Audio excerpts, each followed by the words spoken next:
Hello, my dear friend of sleepy history.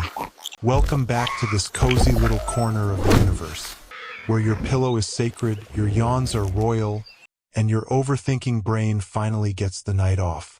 Because tonight, you're not just listening to history, you're becoming it. That's right. Yes, tonight you'll become my ancestor. Our ancestor from 3 million years ago.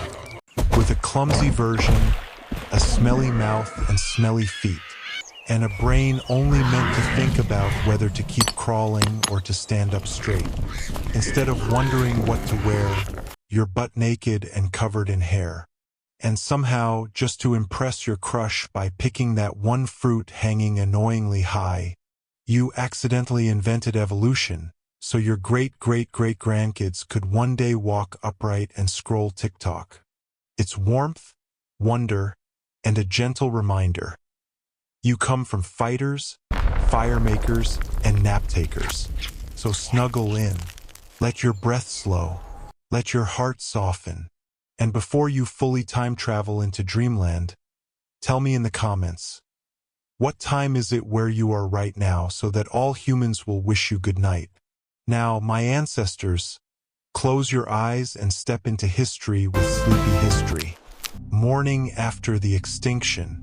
Imagine waking up after a wild party you don't even remember attending. The universe just slapped Earth harder than your ex's karma. A 10-kilometer wide space rock crashing into the planet.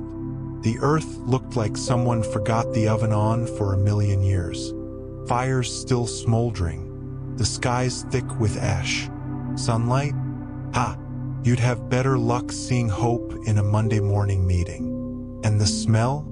Oh, sweet Cretaceous, like burnt ferns mixed with T-Rex poop and existential dread. The big guys, your thunder-thighed, scream for attention dinosaurs? Gone. Just gone. 1 minute they're flexing their teeth, the next, they're street art on a rock wall. Meanwhile, the survivors? Tiny mammals with anxiety, bugs who never took a day off, and trees with commitment issues. Not the A-listers, but they stuck around. Sometimes the world doesn't need loud. It needs low maintenance. Grass hadn't even shown up to work yet. Ferns were like, I guess I'll go first. Again. And fungi? Oh, they were having a buffet. Nothing like millions of dead bodies to get your spores blooming. It wasn't glamorous. It wasn't heroic. It was hangover evolution at its finest. Nature didn't roar back. It muttered, groaned, and crawled forward like someone waking up on a stranger's couch, trying to find their shoes and dignity. But here's the thing. The party was over. The noise had died. And for the first time in 160 million years, silence had a shot at building something new. 1. The mammal makeover. When life gives you bricks, build a toilet. Finally, mammals are starting to evolve after being suppressed for 150 million years. And trust me, they had vision. Because even back then, mammals knew one thing. Boobs sell. Half the world wants them, the other half wants to be near them. So the mammal gang decided to rebrand. New season, new fur, same nipples, now in HD. Once the Thunder Lizard frat boys vacated the premises, RIP, not really. Mammals moved in like broke students claiming a sublet. The places that used to be playgrounds for the young people of the dinosaur era are now all filled with mammals. Caves that used to echo with the screams of raptors now just smelled like burnt rat pee and ambition. And somehow, these little creatures loved the grossest corners. But strangely, this group likes places like hiding in the fossilized dung left by dinosaurs. I can't understand what they eat that smells so bad. It is mammals, because why not? Nothing says hustler era like building your empire in someone else's leftovers. The world now, instead of being filled with huge piles of dinosaur dung, roaring sounds, and howling like crazy creatures, is now just full of mammals. Oh, I mean mammal species. from koalas to platypuses, competing to show off what they need to show off to prove they are mammals. The soundtrack of Earth had officially changed to soft squeaks and occasional milky slurps. Yes, that's right. From now on, it was all about the mammal era. Small but mighty, the OG lazy freeloaders. Ever wonder why you're always tired, hate people, and can't stop snacking? It's not your fault. It's your ancestors. The first mammals were basically furry introverts with food anxiety. Right after the dinosaurs peaced out, these tiny dudes came crawling out like, "Is it safe yet? No T-Rex? Cool. I'm gonna live in a hole forever and eat crumbs." They were literally the prehistoric version of that roommate who never pays rent but always has snacks. Did they build anything? Nope. Invent stuff? Nah. They survived by doing three things: hiding, hoarding, and hardcore napping. Basically, if DoorDash existed back then, they wouldn't have left the burrow. And you're just continuing the legacy. That weird habit of stashing snacks in your desk drawer? That's ancient squirrel DNA, baby. Your "I hate socializing" vibe? Blame your ancestors who ghosted evolution's party invites for 66 million years straight. And your 5 naps a day schedule? A proud tribute to those prehistoric freeloaders who literally snoozed through mass extinction. Even their dating game was tragic. No flirting, no dinner dates. Just bump into another fuzzball at 3 a.m. like, "Wanna make babies and then never speak again?" Romantic. So next time someone calls you lazy, antisocial, or snack obsessed, just smirk and say, "I'm not lazy. I'm historically consistent." You're not a failure. You're living proof that doing the absolute least is sometimes exactly what keeps the species alive. The great glow-up, when mammals got bored and fabulous. After the dinosaurs all RSVP'd to the afterlife together, mammals finally had something they'd never had before: peace and quiet to survive. No more daily "will I be lunch today?" stress. For the first time ever, they had space to breathe and think, "Damn, I've been alive for a while. Maybe it's time for a little makeover. You know, find a boo, raise some babies, and boom, prosperity breeds vanity. Free time, time to show off." One species grew horns that screamed Roman gladiator cosplay. Another stretched their legs out like they were born to strut Milan runways. Some went full-on trend chasers. Fangs, tails, fluffy coats. Choose your aesthetic. Others invented mating dances that would make TikTok jealous. Twirls, chest puffs, primal screeches. Basically, it was all about flexing to get laid. Didn't have the looks? Go for drama. Smelled like death? That's your signature scent, hun. Screaming at 2 a.m.? That's your brand. The weirder you looked, the more attention you got. Just like now, quirky gets clicks. Of course, some glow-ups flopped harder than reality show careers. A few species went too hard and glowed themselves into extinction. Others hit jackpot.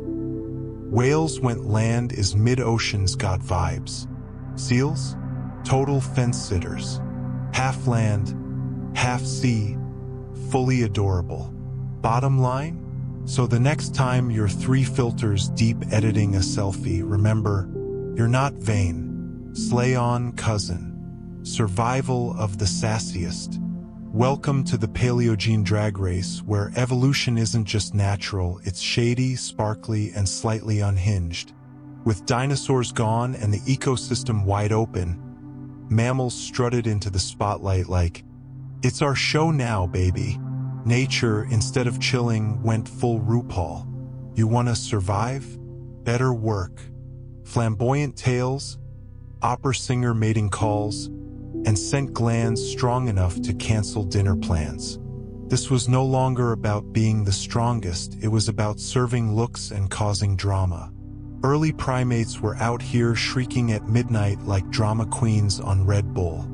Antelope invented the high-speed chase just to ghost their predators. Skunks were walking perfume warnings.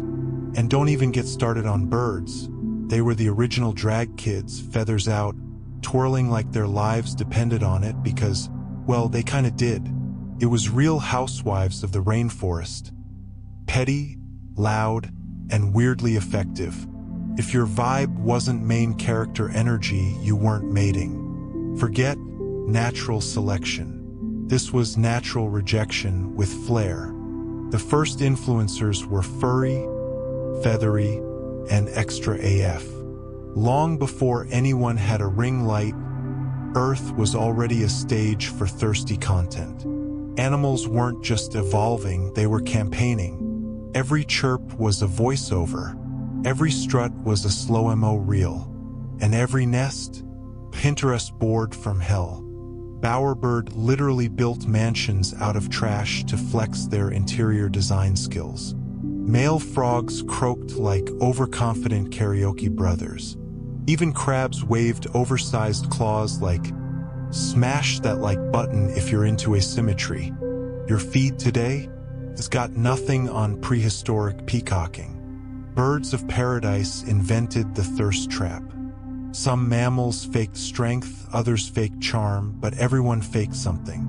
It was a full-blown influencer economy, just without followers, or privacy, or dignity, because when mating season hits and everyone's trying to go viral before they die. Welcome to evolution, honey. Hope you brought your best filter. Monkey business begins. 1. The Great Betrayal. Why the hell did we come down? Let's be honest. If our ancestors could see us now, they'd probably grab a banana, swing back up the nearest tree, and delete the whole evolution update like it was a Windows 11 patch. 'Cause really, why the hell did we come down? We had it all. Fresh air, tree houses with million-dollar views, zero taxes, no deadlines, no emails that start with just circling back. We were chilling, literally hanging out. And then one day, some hairy idiot looked down and went, "Hey, what if we walked upright and ruled the world?" We were chilling, literally hanging out. Big eyes for night vision, grippy hands for brunch branches, tails for balance. We were acrobats, philosophers, tree therapists. Evolution had blessed us with opposable thumbs. And what did we use them for? Peeling bananas and picking bugs off our friends.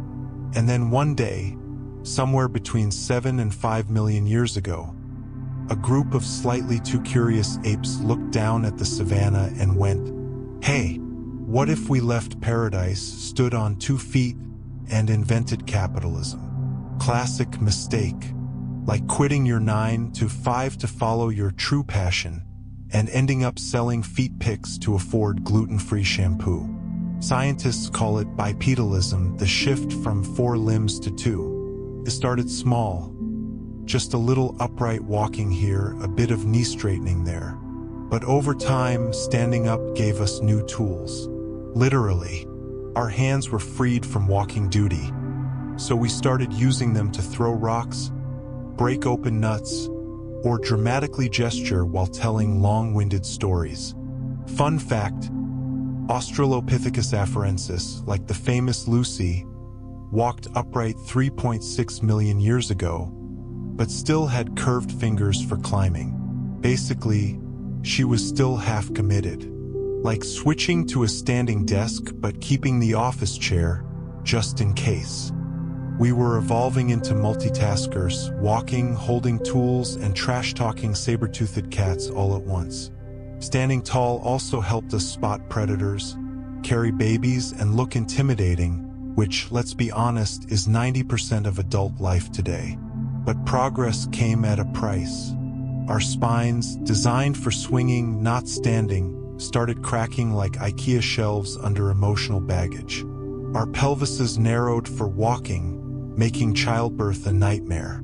Congrats, evolution. You traded bananas for scoliosis and labor pain. We thought leaving the trees would give us power. All it gave us was student debt, depression, and lactose intolerance. We traded figs for figma, berries for burnout, coconuts for corporate ladders. Now, we walk upright just to hunch over laptops for 12 hours a day. We use our once nimble hands to scroll doom, tap, like, and panic over typos in Slack messages. We evolved from jungle gymnasts into anxious, over-caffeinated spreadsheet goblins. Back in the trees, we didn't need fashion. We had fur, natural drip. Now, we wax it off and cry in Zara fitting rooms because nothing fits my vibe. We thought bipedalism would be liberation. Instead, it led to social media addiction, work-life imbalance, a deep existential crisis every time we open the fridge. Sometimes I lie awake and wonder, what if we just went back? Let the billionaires play civilization. Let the influencers chase likes and lasers. Me, a bee in a tree, naked, eating mangoes, no bills, no TikTok, just vibes. Maybe that's the real red pill. The peak of evolution was a fuzzy little primate chilling in a fig tree, not a stressed-out human crying in a cubicle. So here's to you, great tree abandoners. You meant well, but next time someone says, get out of your comfort zone, remember, that's how we ended up inventing office jobs. 2. From banana grabbers to brainstormers. Before Excel spreadsheets, before Slack pings at 2 a.m., before Brenda from HR said, let's circle back on that, there were primates. Furry, loud, emotionally unstable little creatures who discovered that you can get more bananas if you stick together and pretend to care about each other. It's the Paleogene, baby. Roughly 55 million years ago, primates started showing up with their weird new superpower, opposable thumbs. Finally, something to help them grab branches, food, and later iPhones they'd never put down. Let's get one thing straight. These early primates didn't climb the trees of evolution by being the strongest. Nah, they did it by being nosy, clingy, and just smart enough to survive their own chaos. You know, like that coworker who can't code but somehow manages the entire tech department. But here's where it gets juicy. They got social. Living in groups made survival easier. You could spot predators, groom each other's backs, read, gossip, and steal someone's lunch without starving. Sound familiar? Congratulations, you've just described the entire modern office. And to survive in these cliques, you needed something better than muscles. A brain. So nature gave them bigger neocortexes, that fancy part of the brain that helps you plan, lie, and remember who stole your yogurt from the shared fridge last Thursday. That's why humans today can remember a Tinder date from 2016 but not where they parked the car this morning. Evolution trained us to track betrayal, not directions. Ever noticed how people naturally form cliques at work, in school, even in yoga class? Blame the monkeys. Our ancestors literally survived by knowing who liked who was cheating on who, and who got kicked out of the troop for bad vibes. That's right, gossip was a survival tool.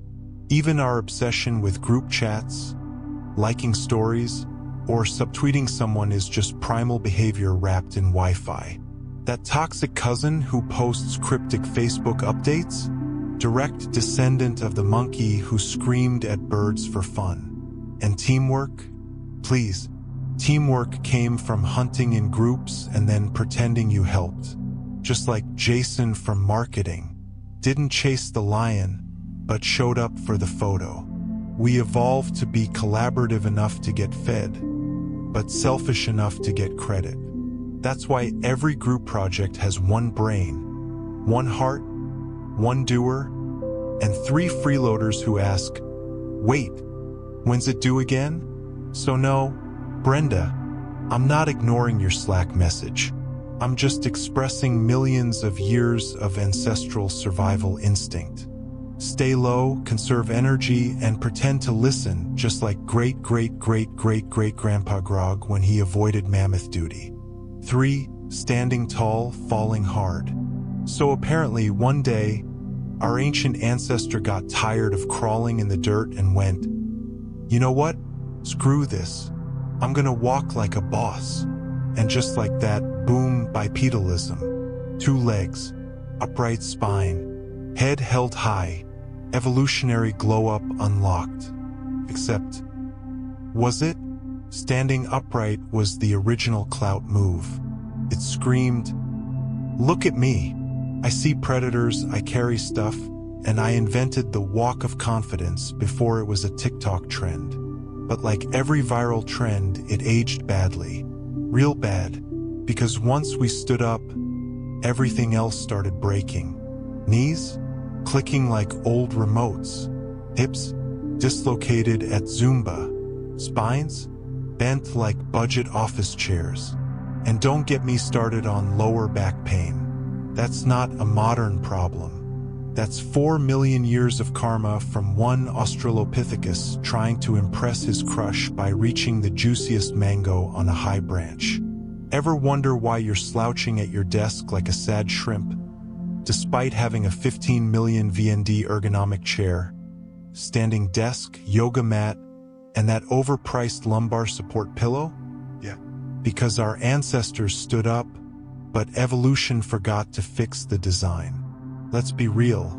Humans were never meant to sit for 10 hours a day clicking virtual tomatoes for work. Our bodies were built to squat in the dirt, chase antelope, and carry babies while foraging wild berries. Not scroll through dating apps while suffering from tech neck. And don't pretend like you're better.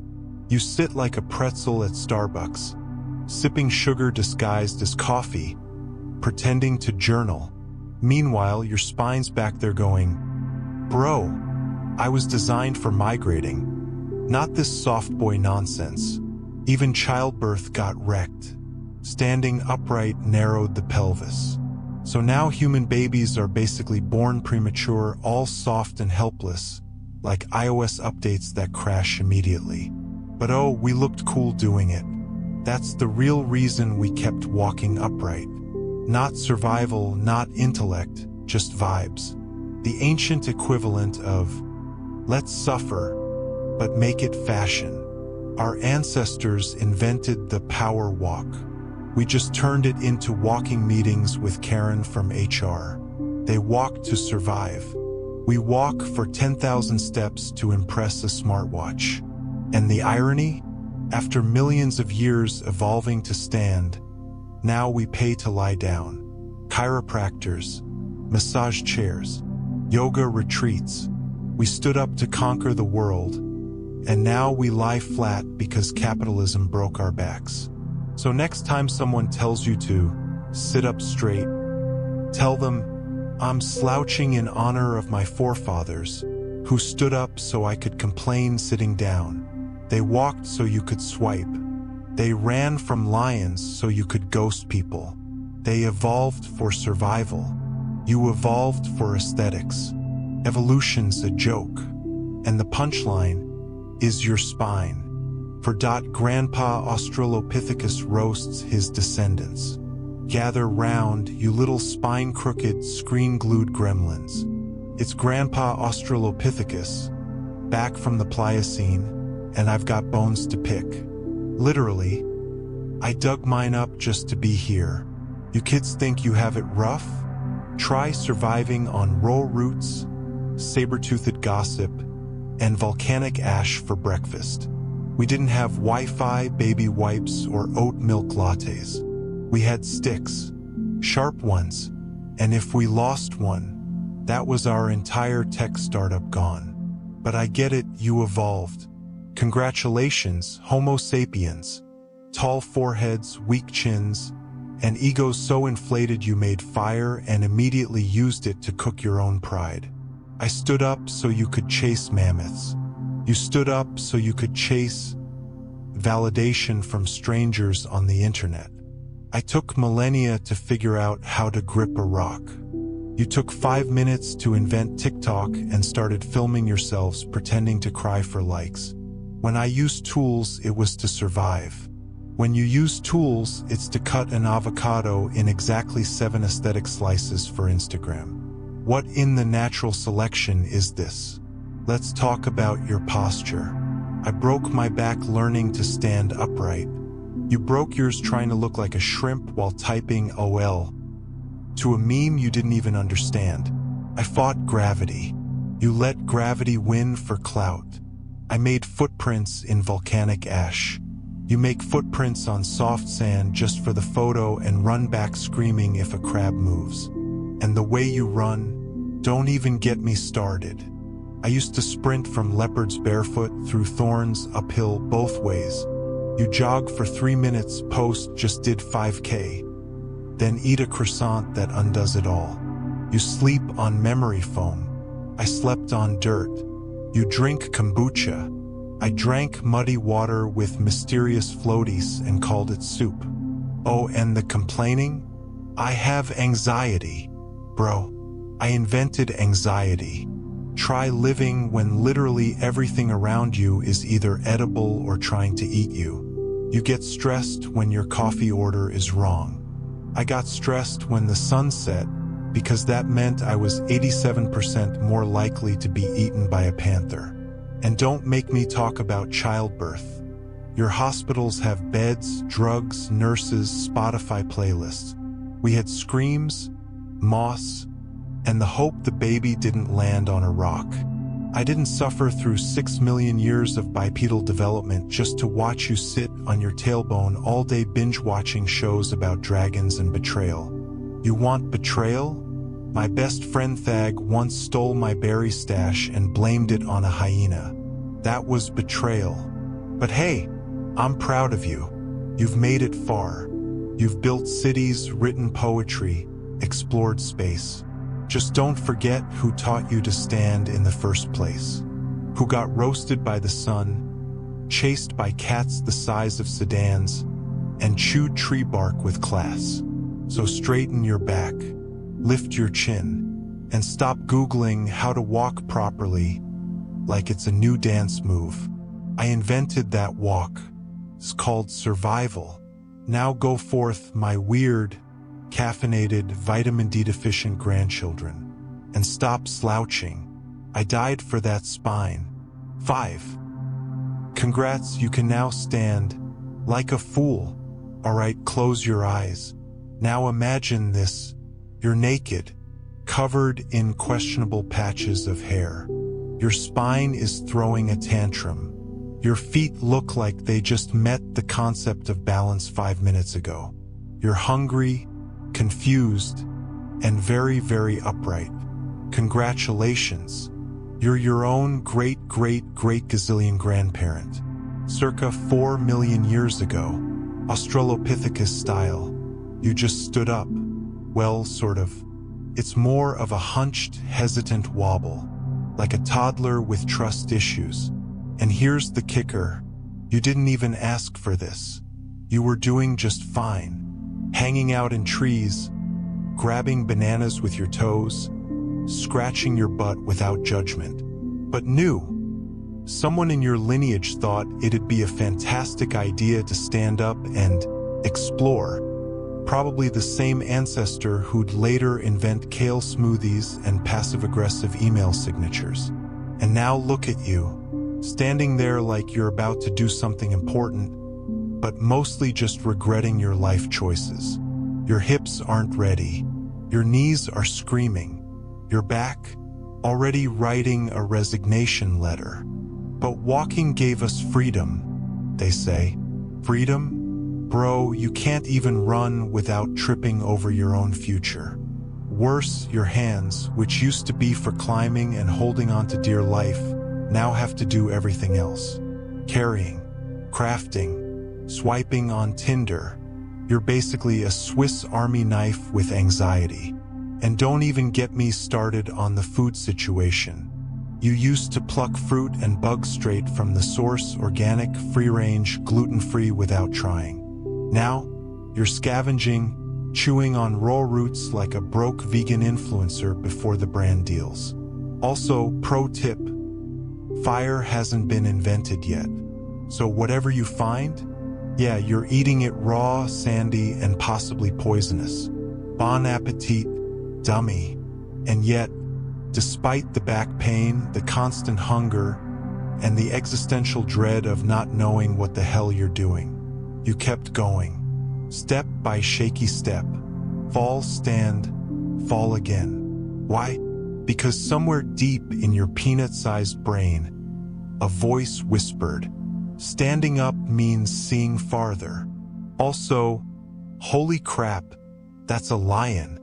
So the next time you complain about your 10,000 steps a day, or your lower back sounding like bubble wrap, just remember, your whole evolutionary journey started with one confused, half-naked ancestor standing in the savannah, trying not to get eaten while figuring out which direction was forward. And that's you. That's all of us. We came from awkward stumbles, bad posture, and a lot of raw yams. You don't walk funny. You walk historically. So go ahead. Stretch those hamstrings, straighten that spine, and whisper a thank you to your weird little bipedal grandma. She may have looked like a confused gorilla on stilts, but without her, you'd still be in a tree, happily scratching your armpits and wondering what the ground feels like. 6. Hair loss and existential dread. Now imagine this. You're standing naked in a savanna breeze, confused, cold, and worst of all, balding. Once upon a prehistoric morning, you wake up and realize you're shedding. Not emotions, not weight, hair. Your beautiful, thick, full body coat, gone. Vanishing like your ex's loyalty after one banana date. And you don't even know why. Maybe it's evolution. Maybe it's Maybelline. All you know is, the jungle used to be your runway, and now you're walking around like a plucked chicken with commitment issues. You try to hide it, rub some mud on it, wrap yourself in leaves like it's Coachella. But the truth is, this is the beginning of fashion hell. From that one follicular betrayal, humanity's obsession with what should I wear was born. Imagine the group chat at the cave. Yo, is this moss skirt giving alpha vibes? Nah fam, you look like a sad salad. Bro, I miss when we just had fur. But you see, back then we weren't just losing fur. We were losing purpose. Because when your body stops solving problems like temperature regulation, your brain starts picking up the slack. And when that happens, oh boy, we start overthinking. Should I be wearing this bark tunic? Do I look approachable? Will she mate with me if I have these cool pebbles? Thus, the very first influencers were born, hairless apes overcompensating with accessories. You think designer handbags were invented in Paris? No, sweetie. They started with a rock pouch some guy named UG made to impress a girl who liked shiny beetles. And what came next? Trends. One tribe ties vines around their ankles. Another paints mud stripes on their face. Soon someone yells, "Oh, avant-garde." And we invented runway culture before we invented the actual road. Oh, and the ultimate irony? We lost our fur, but not our sweat glands. So now we're bald and stinky, like a hairless cat that just ran a marathon. Fast forward to today. You stare into a $400 mirror under LED lights in your tiny apartment, surrounded by clothes, yet screaming, "I have nothing to wear." Guess what? That crisis? It started 3 million years ago when your great-great-great-grandape dropped his last chest hair in the dirt and thought, well, shit, and the cherry on top. We learned to think just enough to feel ugly, but not enough to stop comparing ourselves to photoshopped cave art. We swapped warm fur for fast fashion, natural instincts for style quizzes. We went from hunt or be hunted to does beige make me look bloated? All that pain, because evolution said, let's see what happens if we turn down the fur slider and crank up the self-doubt. And you wonder why you're in therapy. 7. Regret.exe. Can we climb back now? So, it's been a few million years since we first stood up and tried to walk like a boss. First, it was fun. We got compliments from the tribe. Oh, nice posture, bro. Standing straight is such a power move. You look taller already. But then came the back pain, the clumsy falls, the stubbed toes, the fact that nobody mentioned walking upright means giving up naps in trees, like permanently. And now here you are, standing in the open, exposed to predators, sunburnt because you're hairless, and, oh yeah, you can't climb for shit anymore. Remember trees? Soft, leafy beds? Free fruit delivery system? Yeah, gone. Replaced by sharp rocks, long hikes, and suspicious routes that trip you just for fun. At night, you curl up next to a few sticks and pretend it's a camp. You miss the jungle. You miss being the agile little furball who could somersault into safety at any moment. You look up at the nearest tree branch like a guy stalking his ex's Instagram at 2 a.m. We had something good. Why did I ruin it? Meanwhile, your feet are bleeding. Your hands have blisters from banging rocks together. And your brain, oh, your overachieving, gossip-prone, anxiety-fueled brain, won't shut up. What if lions attack? Did that female laugh at my tool-making skills? What's the point of any of this? Congratulations. You've unlocked the human condition. Physically limited, emotionally unstable, existentially doomed. And the worst part? There's no going back. You try to climb again one day just to check. You grab a branch and pull yourself up. Your foot slips. You eat dirt. A monkey 3 meters above throws a fig at you and screeches. Nice try, ground boy. You're not one of them anymore. You're one of the awkward apes. The land losers. The ones who traded safety for curiosity. Comfort for ambition. Trees for trauma. But here's the messed up truth. Evolution doesn't do refunds. Once you walk out of the jungle, there's no re-entry stamp. You either move forward or become a fossil. So you pick up your stupid rock again. You stand up, ugh, spine crack. You squint toward the horizon. Somewhere out there maybe is a better life. Maybe fire. Maybe language. Maybe iced coffee. Who knows? You take a breath. You walk on. Your back still hurts. Your hands are filthy. But your eyes? They're starting to see the future. And the future, my friend, is messy, loud, ridiculous, but just maybe worth the pain. The first steps of primitive humans. 1. Australopithecus and their crew, the first awkward walkers. Alright, imagine waking up in East Africa about 4 million years ago. You're Australopithecus, basically evolution's first clumsy hipster. You stand kinda upright, but not really. Think of trying to walk in new shoes that pinch, and you're halfway there. Your spine? A mess. Standing up was supposed to free your hands for cool stuff. But surprise, your lower back is going to throw tantrums for millions of years. Yep, future you is going to hate this decision every time you try to tie your shoe or sit in a chair without groaning. Hands-free means you can do stuff like grab bananas, throw rocks, sometimes missing, like a drunk frat boy, and invent the first ever awkward handshake. Your brain isn't quite ready for all this freedom yet, so your hands spend half the time flailing, as if you're swatting invisible mosquitoes. A lot. No social media back then, but if you had Instagram, your feed would be pure #epicfail and #tryingmybest. Bio? Trying to be bipedal, mostly falling. Stories would be all about your struggles with fire starting. No Tinder match for that, obviously.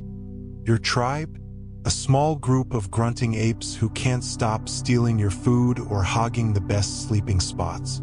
It's like a group chat with zero Wi-Fi and too many drama notifications. And predators?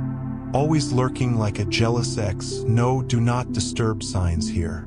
Despite all the chaos, you're proud. You've taken the bold step down from the trees, even if it means waking up every day wondering why your back feels like you got hit by a mammoth. You think you're about to rule the world, but really you're just signing up for new headaches.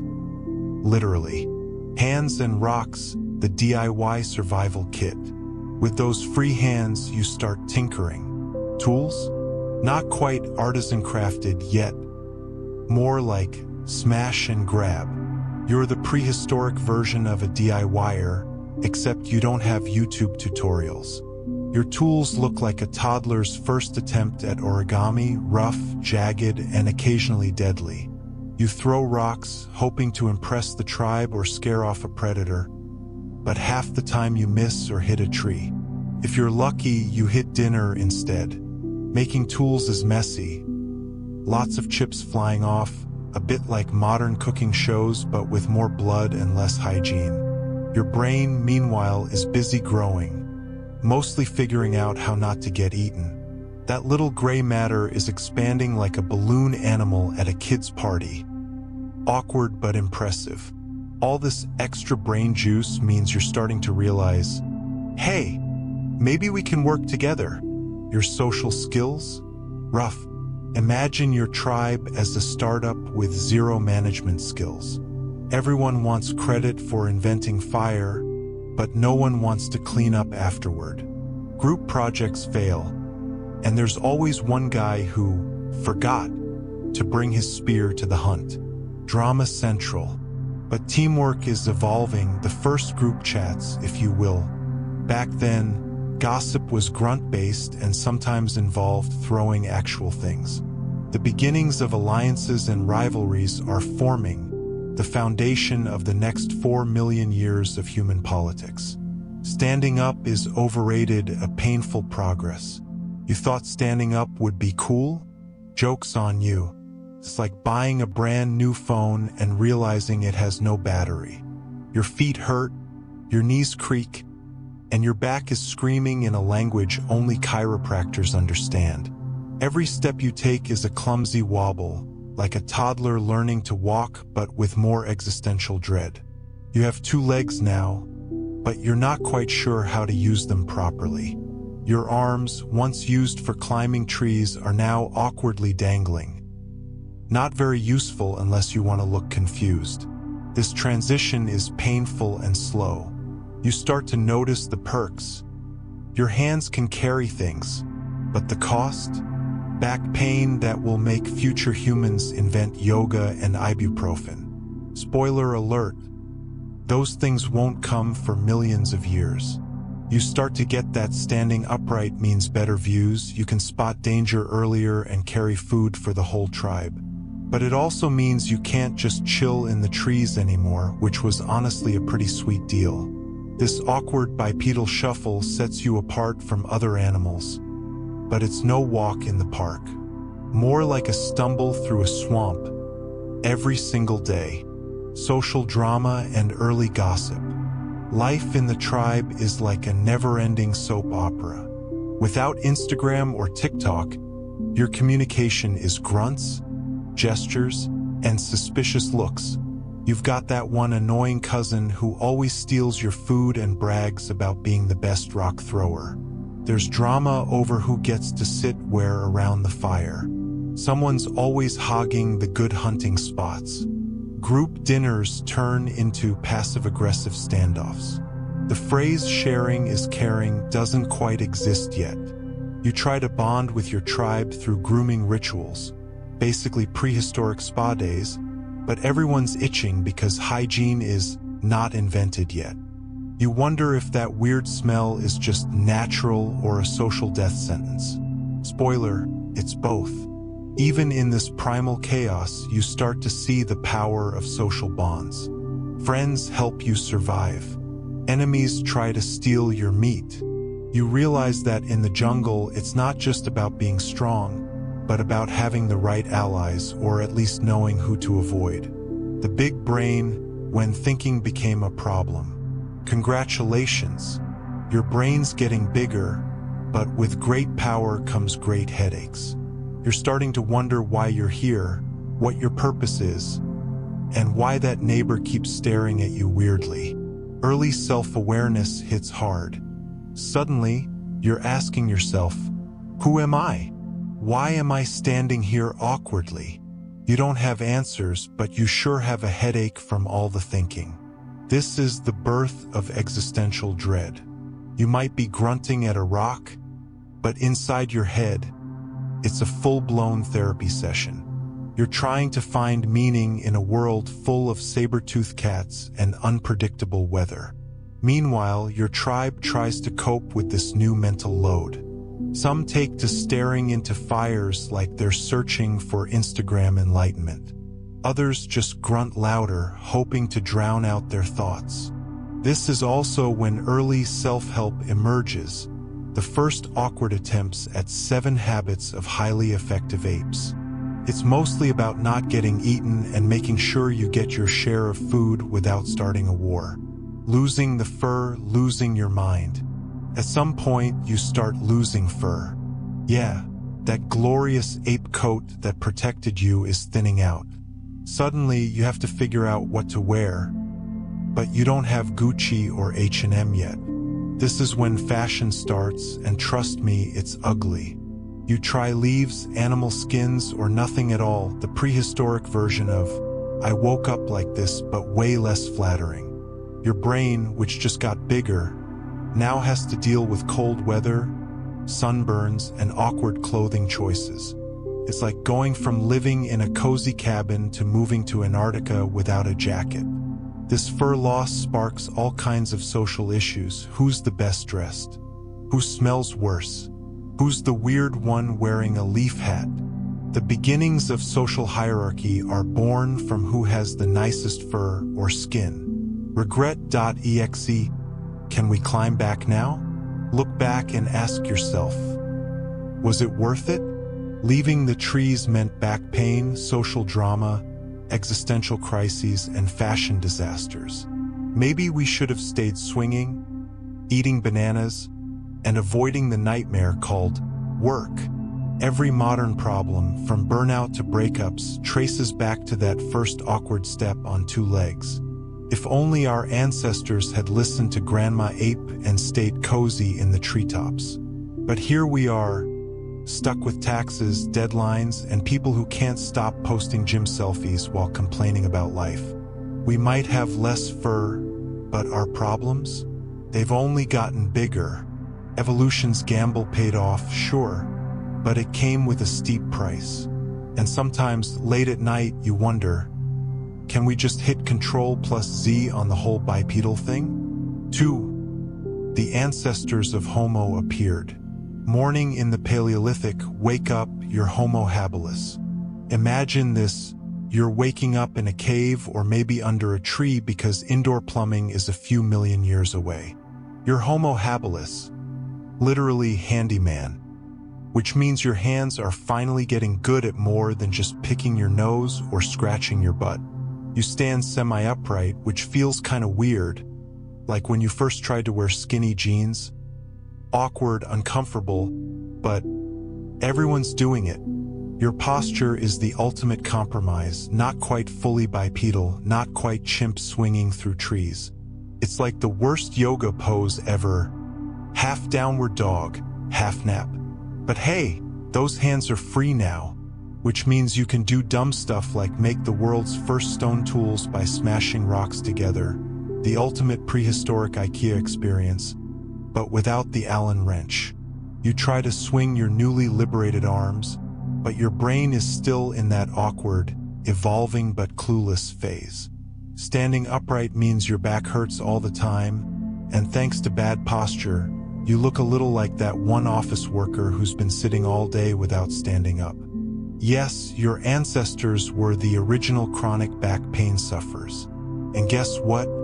You think standing means you're finally top of the food chain, but you still have to deal with saber-toothed tigers, giant hyenas, and other predators that would happily turn you into lunch. Congrats! Being an early human is like being a low-budget action movie star. You're constantly running, hiding, and hoping you don't trip over a root. The DIY Stone Age, tools, or just rock-smashing therapy. Your day mostly consists of tool making, which is smashing rocks until they break into sharp bits. It's the ultimate DIY project, except there are no YouTube tutorials, no Amazon Prime shipping, just trial, error, and a lot of sore thumbs. Your first tools aren't exactly masterpieces.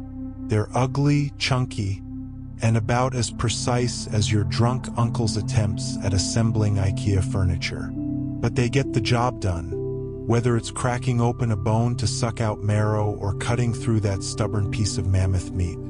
You're basically the first maker in history, and like every modern maker, you're excited but clueless, proud but clumsy.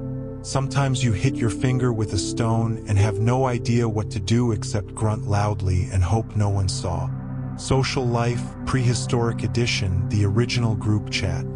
Living in a tribe means your social game is on full display. No DMs, no TikTok, just face-to-face drama 24/7. Everyone knows when you skip your turn to help on a hunt or when you accidentally ate the last piece of roasted rodent. Your tribe is the first reality TV, but instead of cameras, you've got sharp eyes, gossiping neighbors, and the constant threat of exile to the scary part of the woods. And everyone loves drama. Group meetings by the fire, more like heated debates over who got the biggest slice of yesterday's kill. I did all the running. I deserved the drumstick. Nah, I was the lookout. Sounds like office politics? It is, just with more grunting and less coffee. You're learning about alliances, making friends to cover your back during the hunt, and maybe steal a little extra meat when no one's looking. Trust is thin, and betrayal is around every corner. Welcome to the first toxic workplace. The brain expansion. Why think when you can panic? Your brain is growing bigger, which means you're getting smarter, right? Well, kind of. Bigger brain equals bigger headache. Your ancestors suddenly have to think about things like, what if we run out of food? Or, how do we protect the tribe from saber-tooths? You're juggling survival, social drama, tool making, and oh yeah, the existential crisis of wondering, who am I? And what's my purpose? For the first time in evolutionary history, it's like your brain is a browser with too many tabs open. One tab is hunting strategy, another is social status, a third is that noise a predator or just the wind? Spoiler, usually it's a predator and you're not ready. This mental overload means you start having what-if thoughts, probably the first recorded cases of anxiety. Congratulations, you just invented overthinking. Homo erectus, the original multitasker and drama queen CEO. Fast forward a bit. Enter Homo erectus, the OG multitasker, the ancestor who finally figured out how to stand fully upright and not look like a confused flamingo. Your brain's bigger, your body's leaner, and you've started walking long distances like a marathon runner with commitment issues. You've also got better tools. You can sharpen rocks, make spears, and even control fire. Yes, the fire, the original startup pivot move. Fire means cooked food, warmth, protection, basically the prehistoric version of Starbucks and central heating. But with power comes stress. You're running a complex tribe, coordinating hunts, defending territory, and juggling social drama like a reality TV star on steroids. You've got social cliques, alliances, and enemies. That dude who always steals your share of the mammoth meat, still around. That chick who flirts with the alpha male, same as today. Welcome to the original toxic workplace, with all the drama, backstabbing, and late-night existential dread of the modern corporate jungle, minus the ergonomic chairs. Life lessons from your prehistoric self, why we're all messed up. So what can we learn from these awkward, clueless ancestors? 1. Multitasking is a curse, not a blessing. Your brain evolved to juggle many things, but it's constantly overloaded, just like your inbox. 2. Drama is ancient. Social anxiety, gossip, jealousy, and betrayal aren't new. They're the oldest parts of human nature. So next time you get ghosted or burned out, remember, your ancestors were worse off. 3. Survival is about adaptability, not strength. It wasn't the biggest or fastest who survived. It was the clever ones who adapted and collaborated, even if grudgingly. 4. We all suck at change. Standing upright was a big step, but it came with back pain, awkwardness, and the long slog of learning new skills. Same as today's tech upgrades. 5. Sometimes you gotta burn the forest to grow. Homo erectus controlled fire, which reshaped the landscape. Think of it like the first disruptive innovation. Messy, risky, but necessary. 6. Humor saved us. Imagine the first time someone slipped on a rock or accidentally set their hair on fire. Laughing at ourselves is as old as humanity. You, the modern Homo sapiens, the ultimate evolutionary joke. Look at you now, reading this on a phone, probably while procrastinating on something else. You're the product of millions of years of messy evolution, awkward decisions, and pure luck. You have bigger brains than your ancestors, but still struggle with the same stuff: social drama, multitasking, burnout, and bad posture. So maybe it's time to stop pretending we're so advanced. We're just Homo habilis with better gadgets and worse Wi-Fi. Embrace the chaos, laugh at your flaws, and remember, your ancestors were idiots, but they were our idiots. And somehow that's what makes us human. Weirdo Wonderland, Mother Earth, her voice booming like thunder. Better to shine brightly for a moment and then fade away than to flicker dimly for 100 years. 1. When whales had legs. Welcome to the Paleocene, where Earth is basically a weird rehab center for traumatized species who just survived the dino apocalypse. But among all the furry startups and feathered influencers trying to make it big, one group decided, you know what? Let's move back to the ocean. Yep, whales.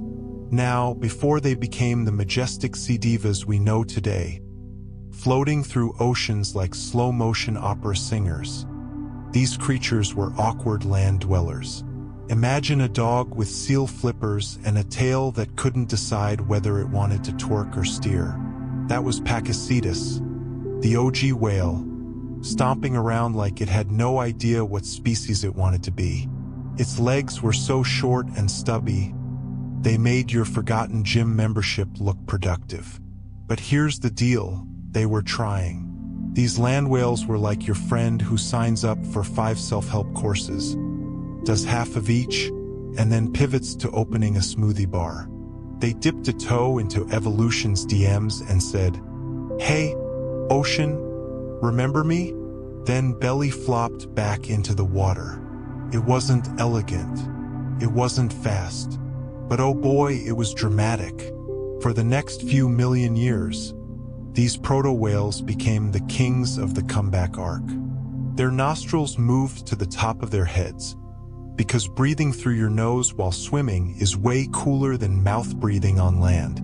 Their limbs morphed into flippers, and they grew to absurd sizes, just to flex on the old land-based predators like, "Bet you can't chase me now, losers." And what was the secret to their glow-up? Letting go of land, of old habits, of that clingy evolutionary baggage. While others clung to the shore, these guys went full eat, pray, swim mode and embraced their weird.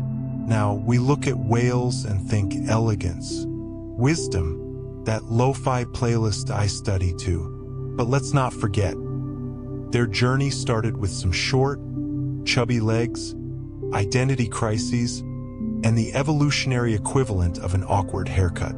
Lesson of the day?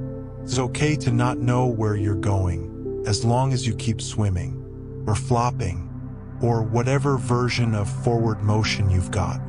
So next time you feel like a land whale stuck between two life choices, remember, even the world's largest mammal started off unsure and stubby-legged, and now they're icons. 2. Bird brains and TikTok wings. So, picture this. It's a few million years after the dinopocalypse, and the only ones left from the mighty dinosaur empire are, wait for it, the pigeons of prehistory. Yep, birds. The guys who used to have T-Rex uncles and raptor cousins, now hopping around like feathered interns trying to find purpose in life. And let me tell you, evolution handed these dudes a reality check the size of a meteor. One moment, they're mini velociraptors with pride issues. Next thing you know, they're like, do we have to fly now? Like someone who partied too hard in college and then realized they had to get a job to survive. That's birds. They had to grow wings just to make rent. But here's the catch. Their brains didn't evolve as fast as their feathers did. These dudes are literally the definition of all look, no book.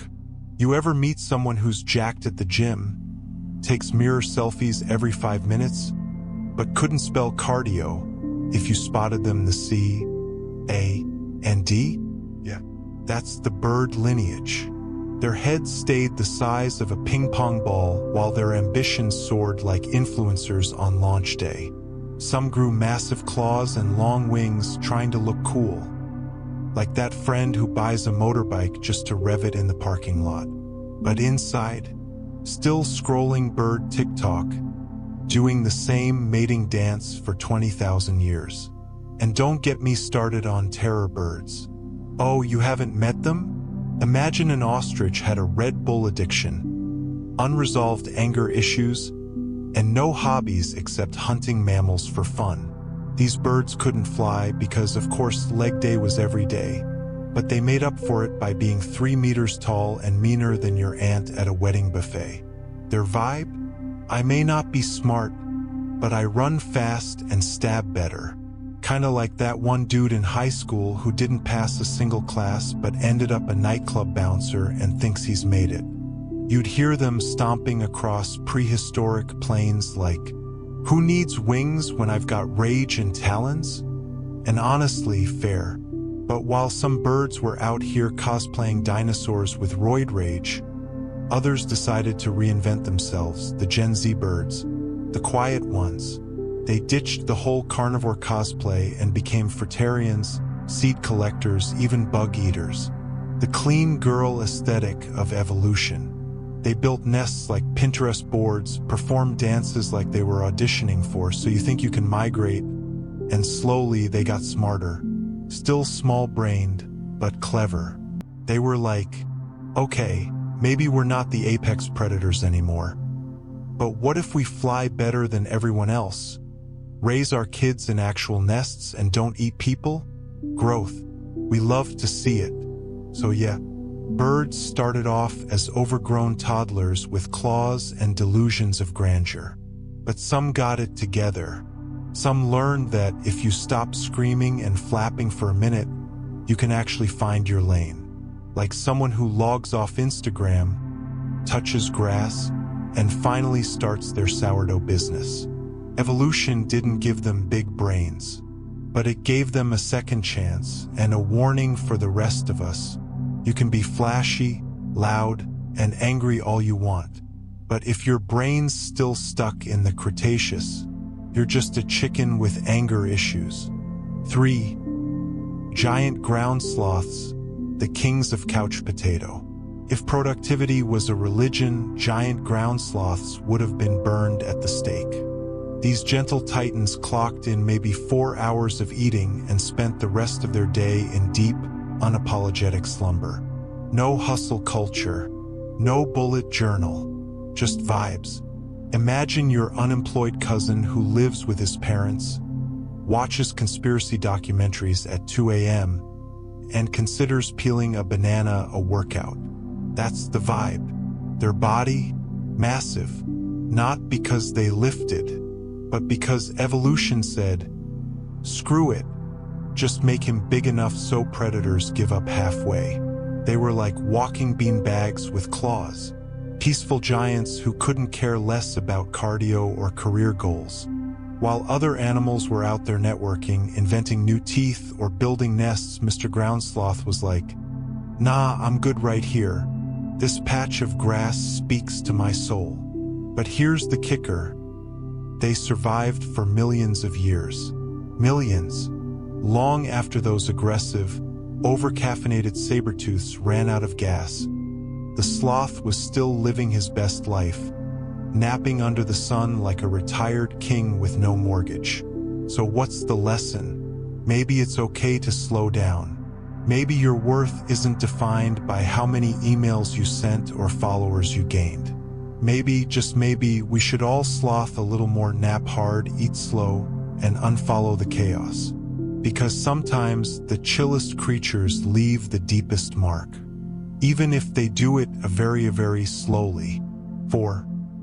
Andrewsarchus, the wolf pig that needed therapy. Let's talk about Andrewsarchus, the prehistoric embodiment of who hurt you. This thing looked like a dog, had the jaw of a hippo, the body of a boar, and the attitude of a disgruntled barista on a Monday morning. Scientists aren't even sure what it really was. It's the evolutionary equivalent of that guy whose Instagram bio says entrepreneur, but no one knows what he actually does. Imagine if a wolf and a pig had a chaotic child during a full moon, and that child grew up to haunt every neighborhood like a junkyard boss. That's Andrewsarchus. Its skull alone was longer than your forearm, and its bite could crush bones, dreams, and probably your Wi-Fi router. But here's the tea.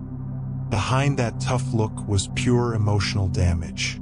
It lived in an unstable ecosystem, surrounded by drama, with no real friend group and no solid identity, just roaming the beach like a confused influencer yelling, "I'm not like other mammals." It's the OG toxic alpha. Loud, intimidating, probably gaslighting prey into giving up. But like all fake tough guys, it didn't last. The world changed, and this angry meme beast got left behind, unfollowed by evolution. Moral of the story? Screaming doesn't mean you're strong. Real power is knowing who you are, and maybe not eating everything that moves just because you're emotionally unavailable. 5. Final thoughts. Weird is not equal to worthless. Every one of these Paleogene misfits had their moment in the spotlight. They went viral in a geological sense. Brief, loud, unforgettable. But like every cringe trend you posted in 2012, they didn't last. And that's fine, because legacy isn't about forever. It's about the impact, the impression you leave. Even if you were just a sloth that loved naps, or a bird that looked like it ran a death cult, or a pig dog with commitment issues, you mattered. You added flavor to this ridiculous soup called life. So next time you feel too weird, too slow, too loud, or too undefined, remember, history remembers the bold. Not always the smartest or the strongest, but the ones who were so unapologetically themselves that even time couldn't forget. Be that Even if you're just the ground sloth of your friend group, climate is a drama queen. 1. The Earth gets dumped. A heartbreak story with global consequences. So, imagine Earth had a situationship with stability. Not a full-on committed relationship, just texting every night, cuddling sometimes, pretending to care. But deep down, we all knew it wasn't gonna last. Then bam, around 56 million years ago, PETM, Paleocene-Eocene thermal maximum, hit, aka the biggest climate breakdown this planet's ever seen. And no, it didn't come slowly like we need to talk. It came like your toxic ex crashing your vacation, setting your emotional luggage on fire, and ghosting you halfway through therapy. Temperatures skyrocketed. Carbon levels shot up like a crypto bro's ego after one profitable trade. It got so hot, palm trees started growing near the freaking North Pole. You know it's serious when Santa has to wear sunscreen and reindeer start shedding fur like overworked interns. Ocean life, toasted. Land animals, sweating like influencers in a room without ring lights. Life on Earth was basically a hot yoga class that never ended, minus the self-discovery and cucumber water. And what caused it? Theories vary, but it's like trying to figure out who started the group chat drama. Maybe a volcanic breakdown, maybe melting methane clathrates, maybe Earth just said, F***CK it, and rage texted the atmosphere. Whatever it was, the result was a climate spiral that lasted 200,000 years, like a breakup you just won't shut up about. Animals either adapted or checked out. Mammals shrunk. Yes, literally shrunk, like your self-worth after being left on read. Horses went from SUV-sized to toy poodle-sized. Trees migrated like freelancers chasing affordable rent. And tropical forests invaded places that usually just had mild seasonal depression. Meanwhile, Earth was pulling every rom-com cliché. Sweating, overreacting, reinventing herself, pretending everything's fine while burning everyone around her. It was the OG post-breakup meltdown, just with less Taylor Swift and more acid rain. And listen, we judge PTM like it's ancient history, but let's be honest, we're living the sequel now. Climate change today is like Petham's grandchild on Adderall. Temperatures are rising, ice caps are ghosting us, and billionaires are trying to move to Mars like it's the ultimate breakup rebound. And let's not ignore the red flags in our relationship with the planet. Still driving gas guzzlers to Whole Foods for sustainable quinoa? Posting hashtag Save the Turtles with a Starbucks straw in hand? Running air conditioners on full blast while tweeting about heat waves? Babe, that's giving climate clownery. So yeah, PTM was dramatic, but Earth learned, grew, healed, sorta. Took a few million years to detox and stop texting volcanoes at 3 a.m. But what about us? Still think it's cute to leave lights on in every room? Still clapping when celebrities recycle once? Still acting shocked when summers feel like microwaves? PTM wasn't just a phase, it was a warning.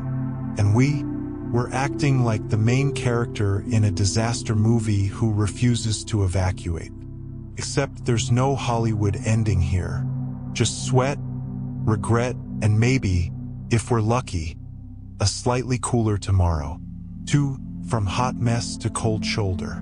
So you thought PTM was the peak of drama? Oh honey, the Earth wasn't done being chaotic.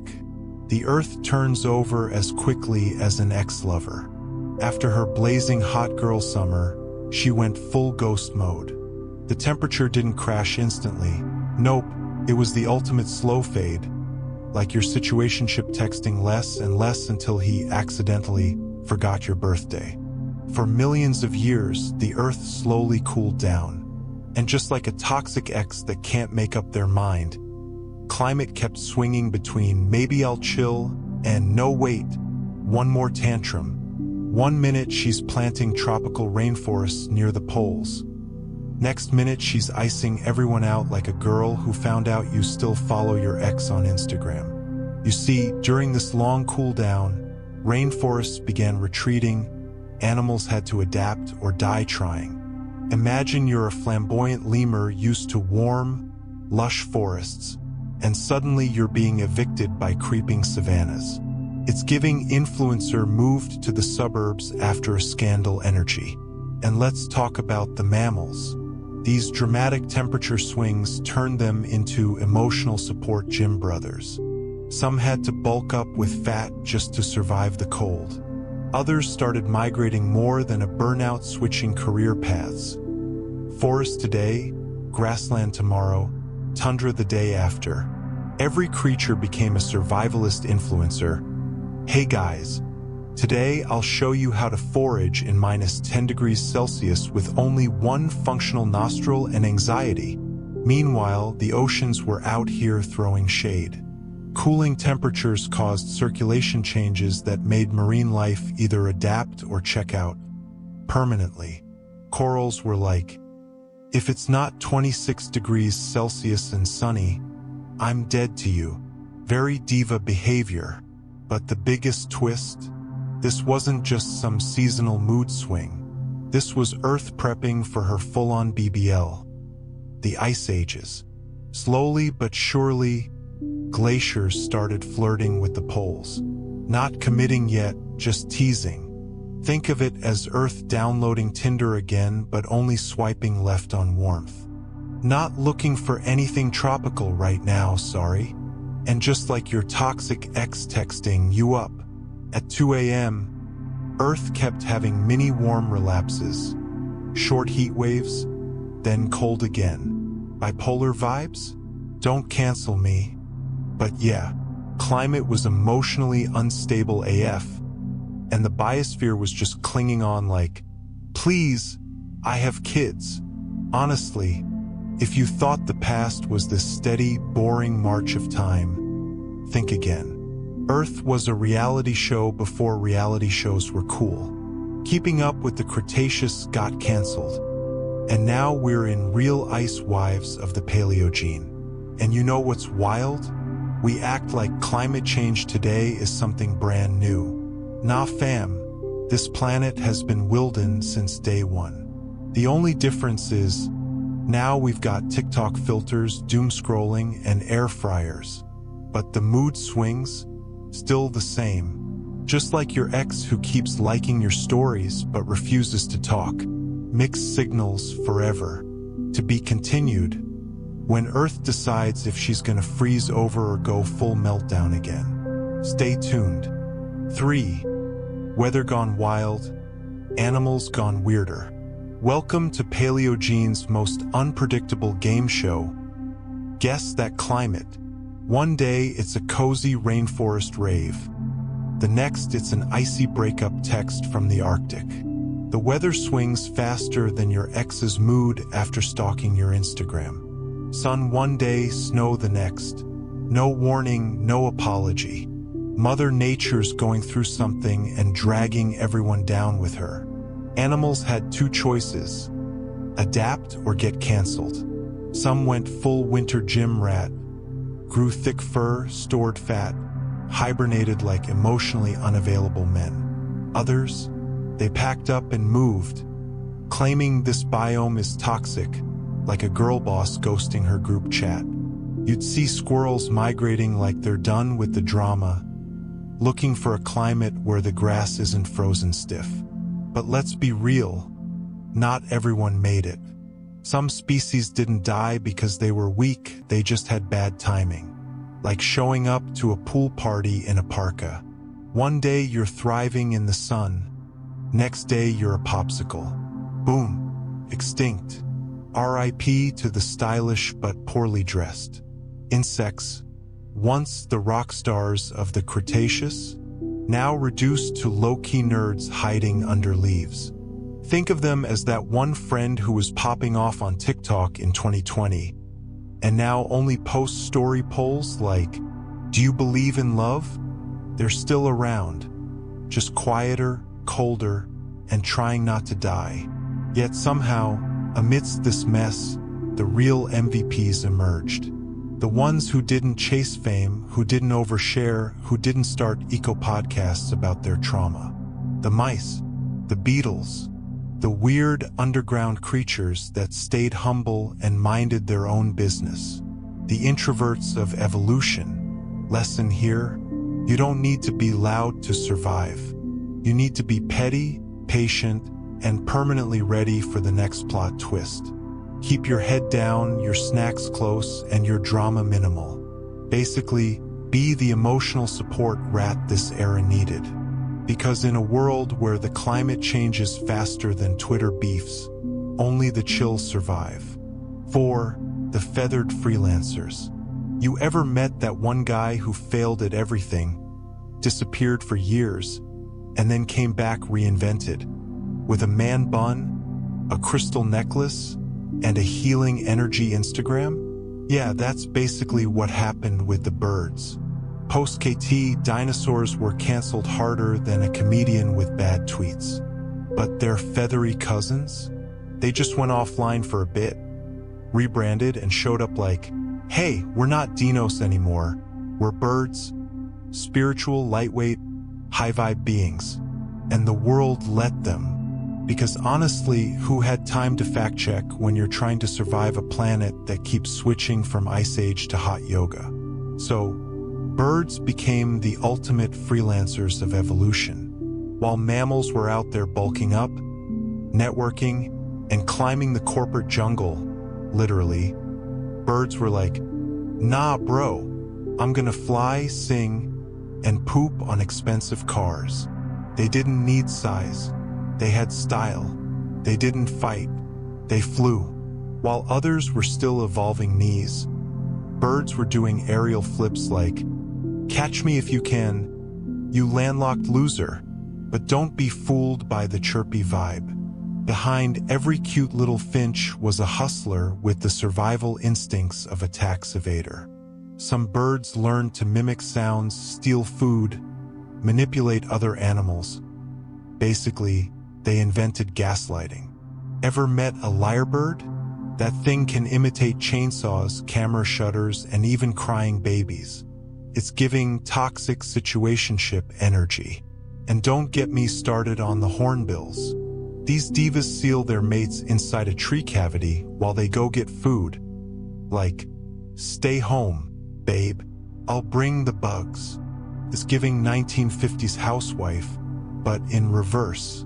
Meanwhile, penguins straight up said, screw flying. I'm dressing in tuxedos and sliding on my belly. You land animals can keep your knees. I've got class. They turned waddling into a lifestyle and turned freezing weather into a runway. Iconic. Flamingos, standing on one leg, filtering shrimp, looking like yoga influencers who only eat pink things and say namaste after scamming someone on Etsy, complete with the resting smug face of someone who just discovered matcha. Owls reinvented introversion. Big eyes, dead silent, full of judgment. They don't socialize, don't hustle, they just watch. Like that one ant who never comments, but sees everything. You know the one, but the real MVPs, the crows, street smart, tool-using, trash-eating, loudmouthed survivors with zero shame. They're the equivalent of your broke cousin who always has the latest iPhone and 3 side gigs, none of which are legal. Crows don't play by the rules, they write their own survival scripts and plagiarize yours while they're at it. The bird community had one golden rule: adapt fast, don't ask permission, and act like you own the sky. And honestly, it worked. While some species tried to build empires, birds went full chaotic neutral. Steal, sing, seduce, survive. Moral of the story? You don't need to be the strongest to win. Just be weird, be loud, and evolve faster than your competition can screenshot your past. Or at least poop on their windshield. 5. the rise of the background actors. You want chaos? Buckle up, because while the so-called main characters of the Paleogene were busy lifting weights, getting veneers, and launching self-improvement podcasts, the real power players were six-legged goblins who never gave a single damn. Insects didn't just survive the apocalypse, they thrived. They didn't cry, didn't whine, didn't go on a sabbatical to rediscover themselves in Bali. No, these sickos just looked at the burning earth and said, "Oh, it's warm. Great for breeding. Let's start with the cockroach. That greasy little ex you thought you'd blocked. Still here, still ugly, still crawling out of your trauma like, 'Hey babe, just checking in.' Smiley face, and no matter how many times Earth hit delete, they just keep respawning. Nuclear winter? Roaches. Meteor impact? Roaches. You moving on with your life? Still roaches. These bastards didn't evolve because they didn't need to. They've been built different since the Carboniferous. Armor-plated, low maintenance, and with the emotional availability of a brick. And you know what? They ate better than half your friends. Feces, decaying meat, socks, nothing's off the menu. Your heartbreak playlist? They used it as a mating call. Now ants. Imagine if your toxic ex got jacked, joined a cult, and started a construction business. That's ants. Workaholics. No ego. All grind. Will fight a spider 5 times their size just for the vibe. Some Paleogene ants were up to 3 centimeters long, like nightmare fuel with 6 legs. You think you're tough? These dudes carried dead lizards through prehistoric forests like, "Leg day never skips me, bro." And let's talk about Titanomyrma, aka Godzilla's emotional support ant, up to 6 centimeters long with wings. A flying ant the size of your thumb. If that doesn't scream prehistoric demonic possession, I don't know what does. Beetles? Oh, they didn't just survive, they diversified like crypto bros before the crash. Dung beetles rolling poop like Michelin chefs plating caviar. A Goliath beetles in Africa grew to over 100 grams, heavier than some birds. Some developed horns like Mother Nature said, "You want trauma? Let's give it accessories." Flies were basically the uninvited party guests of the era. Show up, vomit, rub their hands, and leave. And mosquitoes? Literal flying syringes with a PhD in making your summer hell.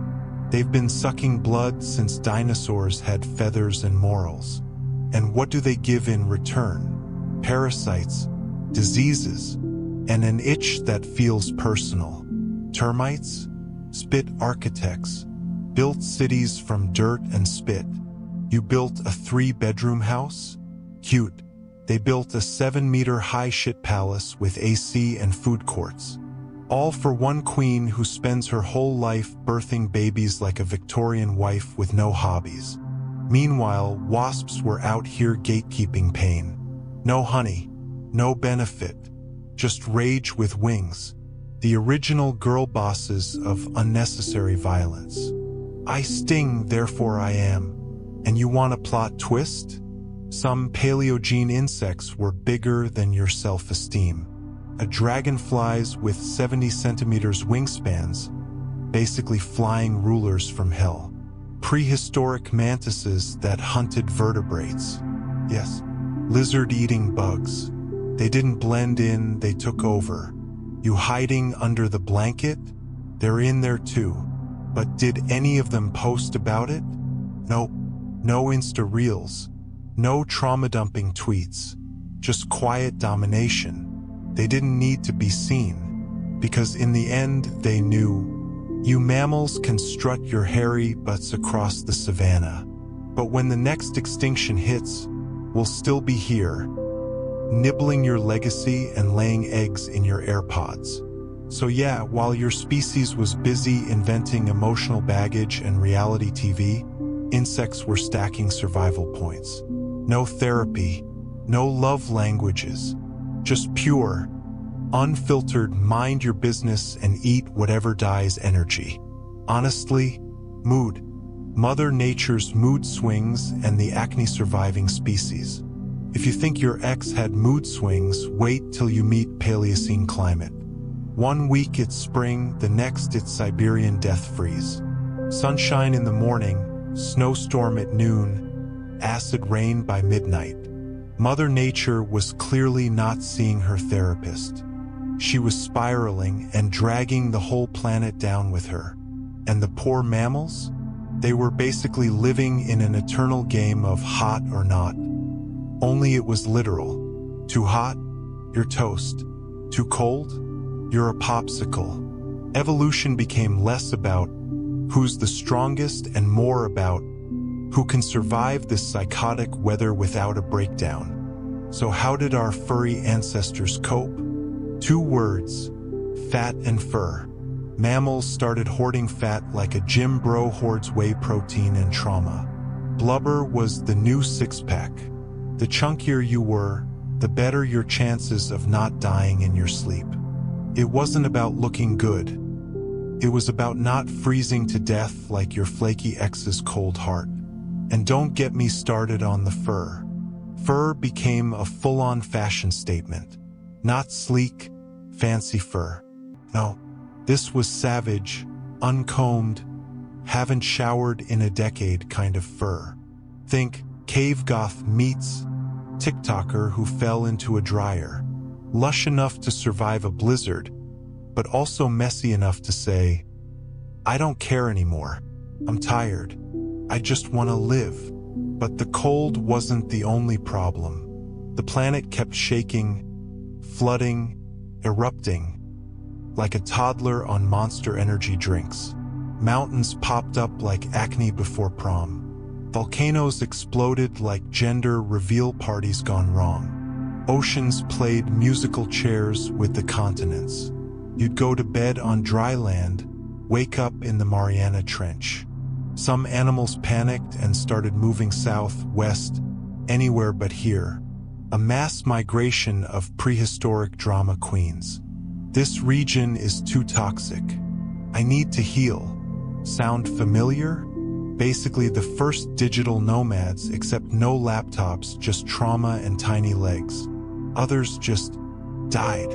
Not because they were weak, because they were unlucky. They bet on the wrong climate, built a life in the wrong zip code, blinked at the wrong glacier. That's all it took. Nature didn't do second chances, unless you were cockroach-level stubborn. And then there were the real winners, the nobodies, the introverts, the creatures who didn't join the hustle, didn't compete, didn't build their brand. They just survived, quietly, in the dirt, under logs, in someone's leftover poop. Not glamorous, but effective. Like that one weirdo from high school who now owns 5 Airbnbs. We're talking rats, insects, shrews, proto-armadillos that looked like rejected Pokemons. Creatures that said, I'm not built for this influencer life. I'm just trying to eat my moss in peace. No trending dances, no online drama, just dirt, leftovers, and the patience of a Buddhist monk. Because here's the truth no one likes to hear. Survival is not sexy. It's not glamorous. It's ugly, inconvenient, and smells like feet. But these quiet weirdos, they made it. They saw Mesozoic megafauna rise and fall like crypto scams. They watched diva dinosaurs die flexing, and they outlived them all. Not because they were strong, but because they were small, humble, and slightly gross. Kind of like moles, or that guy who lives in his mom's basement but somehow has 0 debt. In short, Paleocene was not about who shined the brightest. It was about who knew when to hide, hoard calories, and shut the hell up. So next time life throws chaos at you, just remember, be the rat, be the cockroach, Be the acne on history's face that refuses to fade. And Mother Nature, still swinging, still unstable, still your crazy landlord with no maintenance budget. But hey, at least the rent was free. Start up from the ground up. 1. Welcome to the Great Reset. Everything must go. Got it.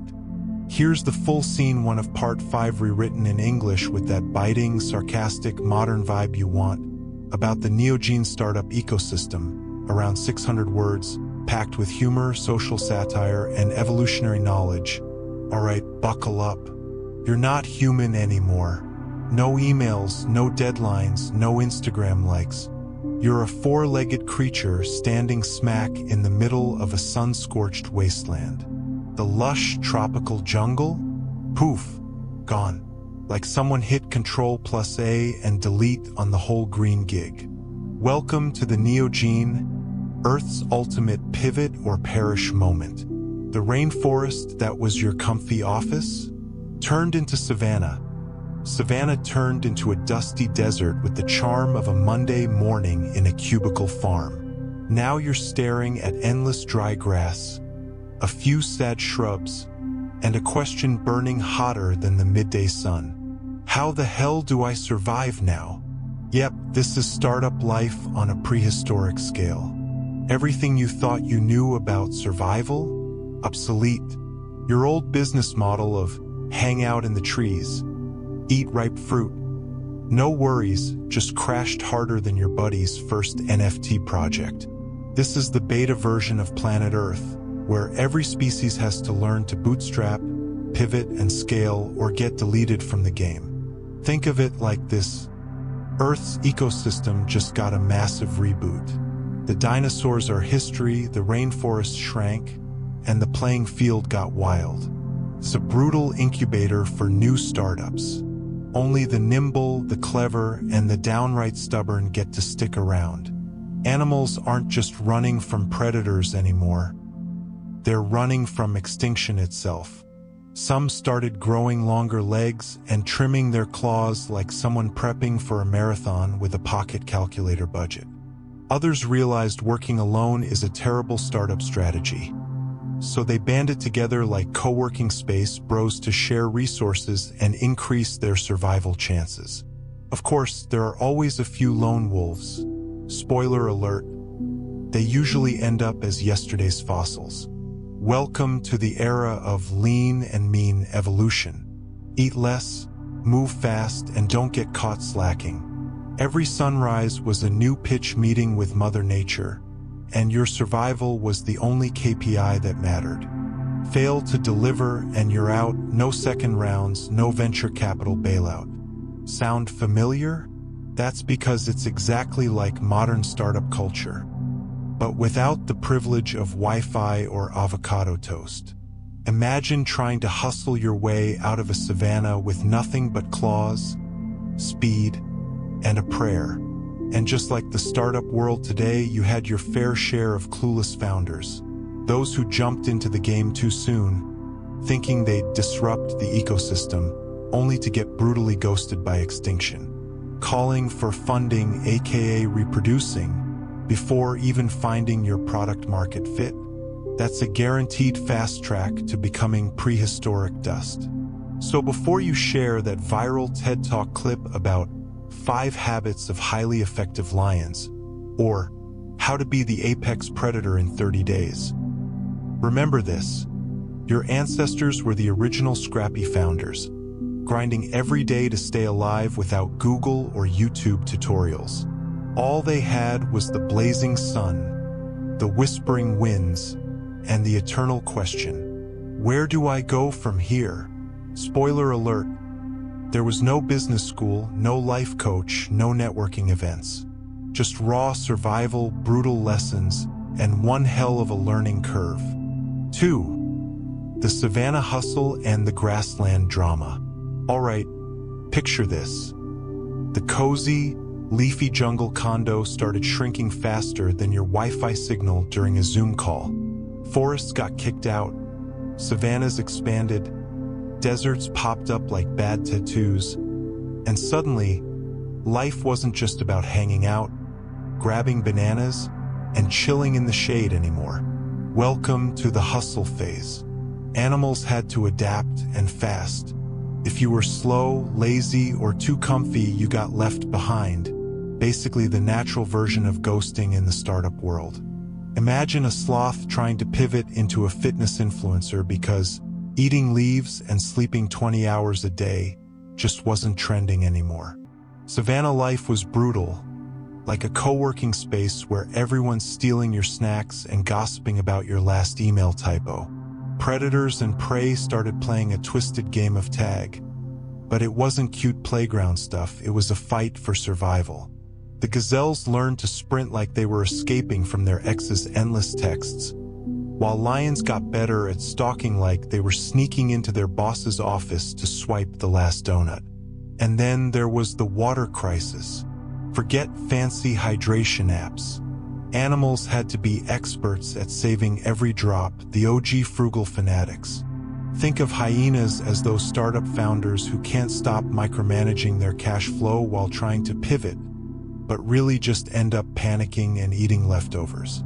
This was the dawn of true lean startup living. Nature's version of move fast and break things was more like move fast or die trying. Teamwork? Oh yeah, it was complicated. Sure, animals started forming herds, packs, and tribes, basically the first group chats, but with more drama and less texting. You had the influencer lions showing off their mane, while the silent but deadly hyenas schemed in the background, trying to snag some clout. And like every group chat ever, there was always that one dude who does zero work but acts like the CEO. Maybe the alpha male lion who roared loudest but couldn't catch a gazelle to save his pride. Meanwhile, the real MVPs were the team players, the gazelles that zigzagged like they just had 3 cups of espresso, and the elephants who remembered where all the water holes were. Basically, those who actually did the work and saved the group from extinction. Brains getting bigger? Yes, please. Meanwhile, evolution threw a curveball, bigger brains. Why? Because life got complicated. You had to remember which plants were safe to eat. Spoiler, not all of them. Keep track of predators. That lion isn't just going to stare at you forever. And deal with social politics. The drama in your pack makes Twitter look like a meditation retreat. This is where our ancient ancestors started getting those pesky thoughts like, who am I? And why do I feel empty even after eating? Sounds familiar, right? Basically, the OG overthinkers who kicked off the whole existential crisis epidemic. Lessons from the Savannah hustle. Looking at today's chaos. Endless Zoom meetings, side hustles, social media clout chasing, and burnout. It's hilarious to realize our ancestors basically set the blueprint. The grassland hustle wasn't just survival. It was a messy, exhausting, drama-filled startup saga with occasional wins. So next time you're stuck in a toxic group chat or cringing at your boss's dumb email, just remember, your ancestors survived literal saber-toothed tigers and existential dread. You've got this. Part 7, Neogene Hustle, Family Business Everywhere. Welcome to the neighborhood, the Animal Compound Edition. Alright, imagine the Neogene period like the world's most chaotic, overcrowded gated community. Except instead of HOA meetings and passive-aggressive lawn wars, you have entire species trying to flex their turf with all the subtlety of a drunk uncle at a wedding.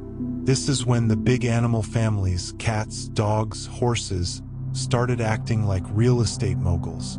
Each clan claimed their compound, throwing invisible fences around their territory like they were guarding the last avocado toast in Brooklyn. The cat family? Total trust fund babies who act like they invented hunting and look down on anyone who can't open a can of tuna with one paw. The dog pack? Think frat bros who show up loud, sloppy, and always ready to party, but somehow keep the block safe enough for the grandmas to walk their dogs. These clans didn't just spread. they started building social hierarchies and turf wars. Imagine the worst neighborhood clique, but with fangs and claws. They're marking their spots with scent instead of TikTok dances, throwing shade with body language instead of subtweets. Squirrels became the ultimate nut hoarders, acting like stock market traders hoarding chips for the next crash. Horses took their slow, steady ranch-style lifestyle, but with zero patience for nonsense, the original land barons. And don't get me started on birds, like the neighborhood watch who never sleeps, squawking out all the gossip, spying on the new guy who just moved in. The drama was thick enough to cut with a knife, or at least a very sharp claw. This wasn't about strength alone. It was about PR, alliances, and who could throw the best "I'm top dog" scent on the block. Social media influencers would have been out of work because these guys owned the turf before hashtags were even a thing. Welcome to the Neogene hustle, where family business meant more than awkward Thanksgiving dinners. It meant living every day like you're trying to keep your spot on the evolutionary leaderboard before someone steals your lunch or your mate. The Cat Clan, glamour, grace, and eternal shade. If the Neogene was a reality show, the Cat family would be the untouchable glam squad. These were the original influencers, lounging in the sun, batting their eyes or their whiskers, and acting like the world was their personal runway. Lions? Those majestic kings with manes so perfect they make your local barbershop look like a toddler's art project. Cheetahs? Sprinters who basically invented the evolutionary version of ghosting. Fast, sleek, and gone before you even realized they were there. House cats? The experts in ignoring you while demanding food like some diva CEO who thinks their only job is to look pretty and nap. Cats treated their territory like an exclusive country club. No randoms allowed. The alpha male lion? CEO with a superiority complex, giving disappointed dad. Looks like you just failed your evolution exam. Behind those golden eyes? Drama so thick you'd think it was a soap opera. Infighting for the throne, sneaky alliances, and the classic, "I'm not mad," just disappointed stare that ends friendships faster than bad Wi-Fi. And cats? They mastered the art of ghosting. Silent stalking, popping up when you least expect, and then disappearing like the shady ex you never wanted back. They spray-mark territory like posting passive-aggressive stories. "Oh, you like that spot? Well, I just peed on it. Deal with it." They perfected passive-aggressive social tactics long before it was trendy. Scratch a chair? Subtle threat. Lick your face? Borderline obsession. Cats are the original petty rich kids who make you feel like a peasant for breathing too loud. Doggos and drama, the loud neighbors who actually get stuff done. If cats are the snobby influencers, dogs are your hyperactive, loud, sometimes obnoxious neighbors who somehow manage to keep the neighborhood together. Dogs expanded like a viral meme, barking up the right trees, sniffing out opportunities, and branding themselves loyal AF. Their pack mentality? Less about individual glory, more all for one, one for all. Which includes a lot of sniffing but also lots of support. Imagine startup founders who never learned to say no to a party invite and still somehow built an empire. Dogs know that loyalty is currency, so they hustle hard to be your best friend. They formed alliances not just with each other, but with humans, co-evolving into the perfect sidekick. They're basically the OG networkers, pitching friendship deals and collecting belly rubs as dividends. But don't think dogs are all sunshine and rainbows. These guys have their own neighborhood drama. Bark fights at dawn, jealousy over who gets the best bone, and some serious alpha dog office politics. The howl at the moon? That's the evolutionary equivalent of screaming into the void about toxic exes and Monday morning meetings. Dogs are the original multitaskers. guarding, playing, begging for treats, and still managing to act like your emotional support during life's dumpster fires. They're loud, messy, but somehow indispensable. Horse hoarders and other equestrian drama. All right, horses, the original land barons of the Neogene period.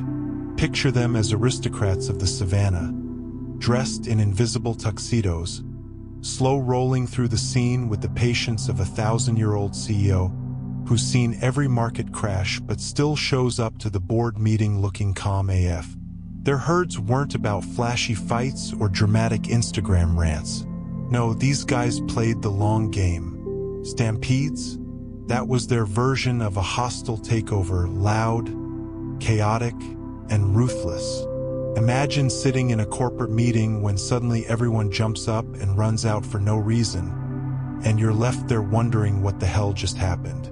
That's a horse herd in action. But don't be fooled by their chill vibe. Horses mastered the art of low-key social politics. No barking, no bling, just side glances and subtle tail flicks that say, "I see you, but I'm better than you." These were the CEOs who don't yell but get exactly what they want by outlasting and outwitting the competition. The horse social circle was a tight-knit elite club. If you weren't in, you were basically grazing on the leftovers, hoping not to get kicked off the land. And while horses weren't exactly the party animals of the Neogene, their social moves taught a lesson for the ages. Patience and persistence win the marathon. Sure, it's not flashy. Sometimes it's just slow grind and silent strategy. But if you keep your eyes on the prize and your hooves steady, you'll cross that finish line while the rest are still busy throwing shade. Here's the healing twist. In a world obsessed with instant success and viral moments, horses remind us that slow, steady, thoughtful persistence is a power move. The hustle doesn't have to be loud to be effective. Sometimes, survival is about pacing yourself through the chaos, avoiding unnecessary drama, and keeping your circle tight with people who respect your grind. So next time life's corporate jungle feels overwhelming, channel your inner Neogene horse. Stay cool, stay steady, and remember that endurance beats flashiness every time.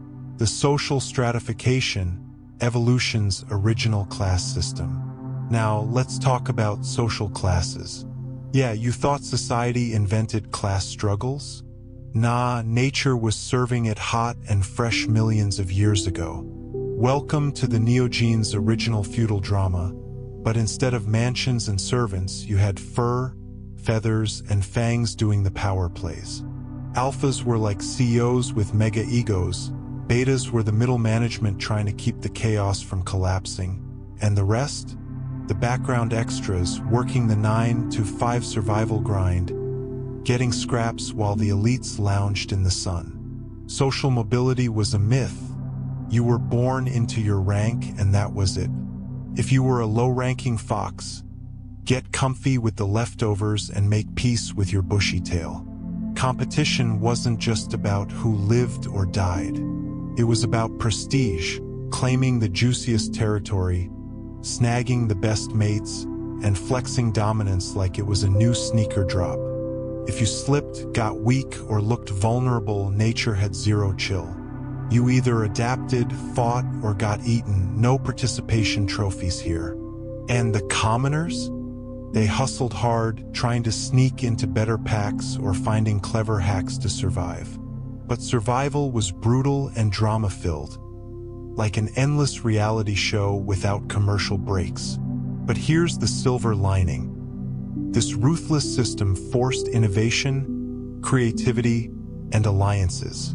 Sometimes the underdog made moves that shook the whole clan. Sometimes a clever fox outsmarted a bigger predator, proving that brains sometimes trump brawn. This social stress was a crucible forging new survival strategies and stronger communities. The lesson for us today? Our own social struggles, office politics, and keeping up with the Joneses are just echoes of this primal game. But like our ancestors, we have the choice to outsmart, to adapt, and to build communities that support rather than destroy. So yeah, evolution's class system was savage. But it also taught us resilience, cunning, and the art of thriving in chaos. And that, my friend, is the real hustle. The Neogene hustle today, what we learned from our animal ancestors. Fast forward to today, and humans are just the latest, most complicated clan in the eternal neighborhood. Our compounds are gated communities, social media feeds, and office cubicles. Our family business, office politics, networking events, and the delicate dance of avoiding toxic people who drain our energy and Wi-Fi. The Neogene hustle is alive and well in us. The petty fights, jealousy, and backstabbing? Just biology masquerading as adulting. We throw shade like cats marking territory. We howl like dogs screaming into the void about bad relationships and work stress. We sprint like cheetahs from deadline to deadline, and sometimes we stampede like horses when things get chaotic. But cooperation, that's still the name of the game. No tribe, no society, no family survives without teamwork, even if it's messy and full of passive-aggressive post-it notes. We're wired to connect, to belong, to build social capital, just like our Neogene ancestors. And here's the healing truth. In this wild, messy hustle, resilience is your secret weapon. Like the animals who thrive through chaos, you don't need to be the strongest or loudest. You need to be adaptable, savvy, and maybe just a little bit sneaky. You'll survive and thrive by reading the room, choosing your battles, and knowing when to hustle and when to chill. So next time you're stuck in traffic, dealing with a Karen, or scrolling through a toxic feed, remember, you're playing a game millions of years in the making. You're part of an epic, ongoing saga of survival, adaptation, and hustle. And if all else fails, channel your inner Neogene animal. Keep grinding, keep surviving, and never forget to throw a little shade when the drama gets too much. Part 8, Exit Stage Left, the setup for humans. All right, let's set the scene. Imagine Earth after the longest, craziest reality show ever. You've got the asteroid drama, climate mood swings, extinction-level plot twists, and a whole lot of WTF just happened moments. And now, after all that chaos, the set finally looks somewhat decent. Like a messy Airbnb after a rager, but at least the furniture is still standing. Geographically, things settled down. Continents stopped playing bumper cars and started chilling in their corners. Like roommates who finally agree on a cleaning schedule. The climate got somewhat consistent. Less, is it an oven or an icebox today? And more, okay, we got a stable 70 degrees, can we chill now? Nature hit the reset button, ready for the next big star to take the spotlight. Enter the hominins, the proto-humans, our ancestors, awkward, gangly, and clueless as hell. Picture a bunch of first-year interns in a company that's just been founded by some crazy visionary. Read evolution. Everyone's trying to figure out how to walk upright without looking like they're auditioning for a slapstick comedy. Meanwhile, the brains start expanding, like someone turned on the mental space heater without reading the manual. Walking upright was the first big idea. Like when your friend decides to go keto and expects miracles overnight. Sure, it freed the hands for cool stuff, tools, weapons, selfie sticks, but also introduced a boatload of problems. Chronic back pain, still the same as your 9 to 5 office neighbor, wobbly legs, and awkward social situations when you accidentally faceplant in front of your crush, tribe members in this case. Meanwhile, these early humans started to realize, hey, we can actually do more than just survive. We can think. But that thinking brought headaches, literally and figuratively. bigger brains meant more ideas, more questions, and unfortunately, way more existential crises. Why am I here? What's my purpose? Should I have picked a different evolutionary branch? All questions that no one's ready to answer, least of all a bunch of guys who just figured out how to make fire without burning down the neighborhood. The Earth's director, let's call her Mama Gaia, was probably banging her head against the cosmic scriptwriter's desk. Okay, so you want to be the star? Fine, but this is a drama series, not a documentary. I want conflicts. I want love triangles. I want the chaos that keeps people binge-watching. And so the humans, in true reality show fashion, started stirring the pot. They invented language, basically the ancient Twitter, but with more grunting and less fact-checking. They formed tribes, cliques before cliques were cool. They started networking, or as we might call it now, forming alliances, rivalries, and sometimes throwing shade, but literally with sticks. All this while struggling to balance upright posture, sharp tools, and the social politics of the tribe. Think of it as a startup trying to launch a product while dealing with toxic coworkers, budget cuts, and endless Zoom calls. Except the product is you, and the investors are the gods. But here's the twist. Despite all the mess, despite the chronic back pain and endless drama, humans managed to survive. They were the ultimate underdogs, wobbling on two legs but never falling down for good. Because if evolution taught us anything, it's that the biggest messes often make the best stories. 2. Casting call for humans. The drama begins before the curtain rises. So here we are, a bunch of proto-humans wobbling around like toddlers on espresso shots. Picture this, your ancestors rocking that half-upright, half-monkey stance, probably looking like a failed yoga pose.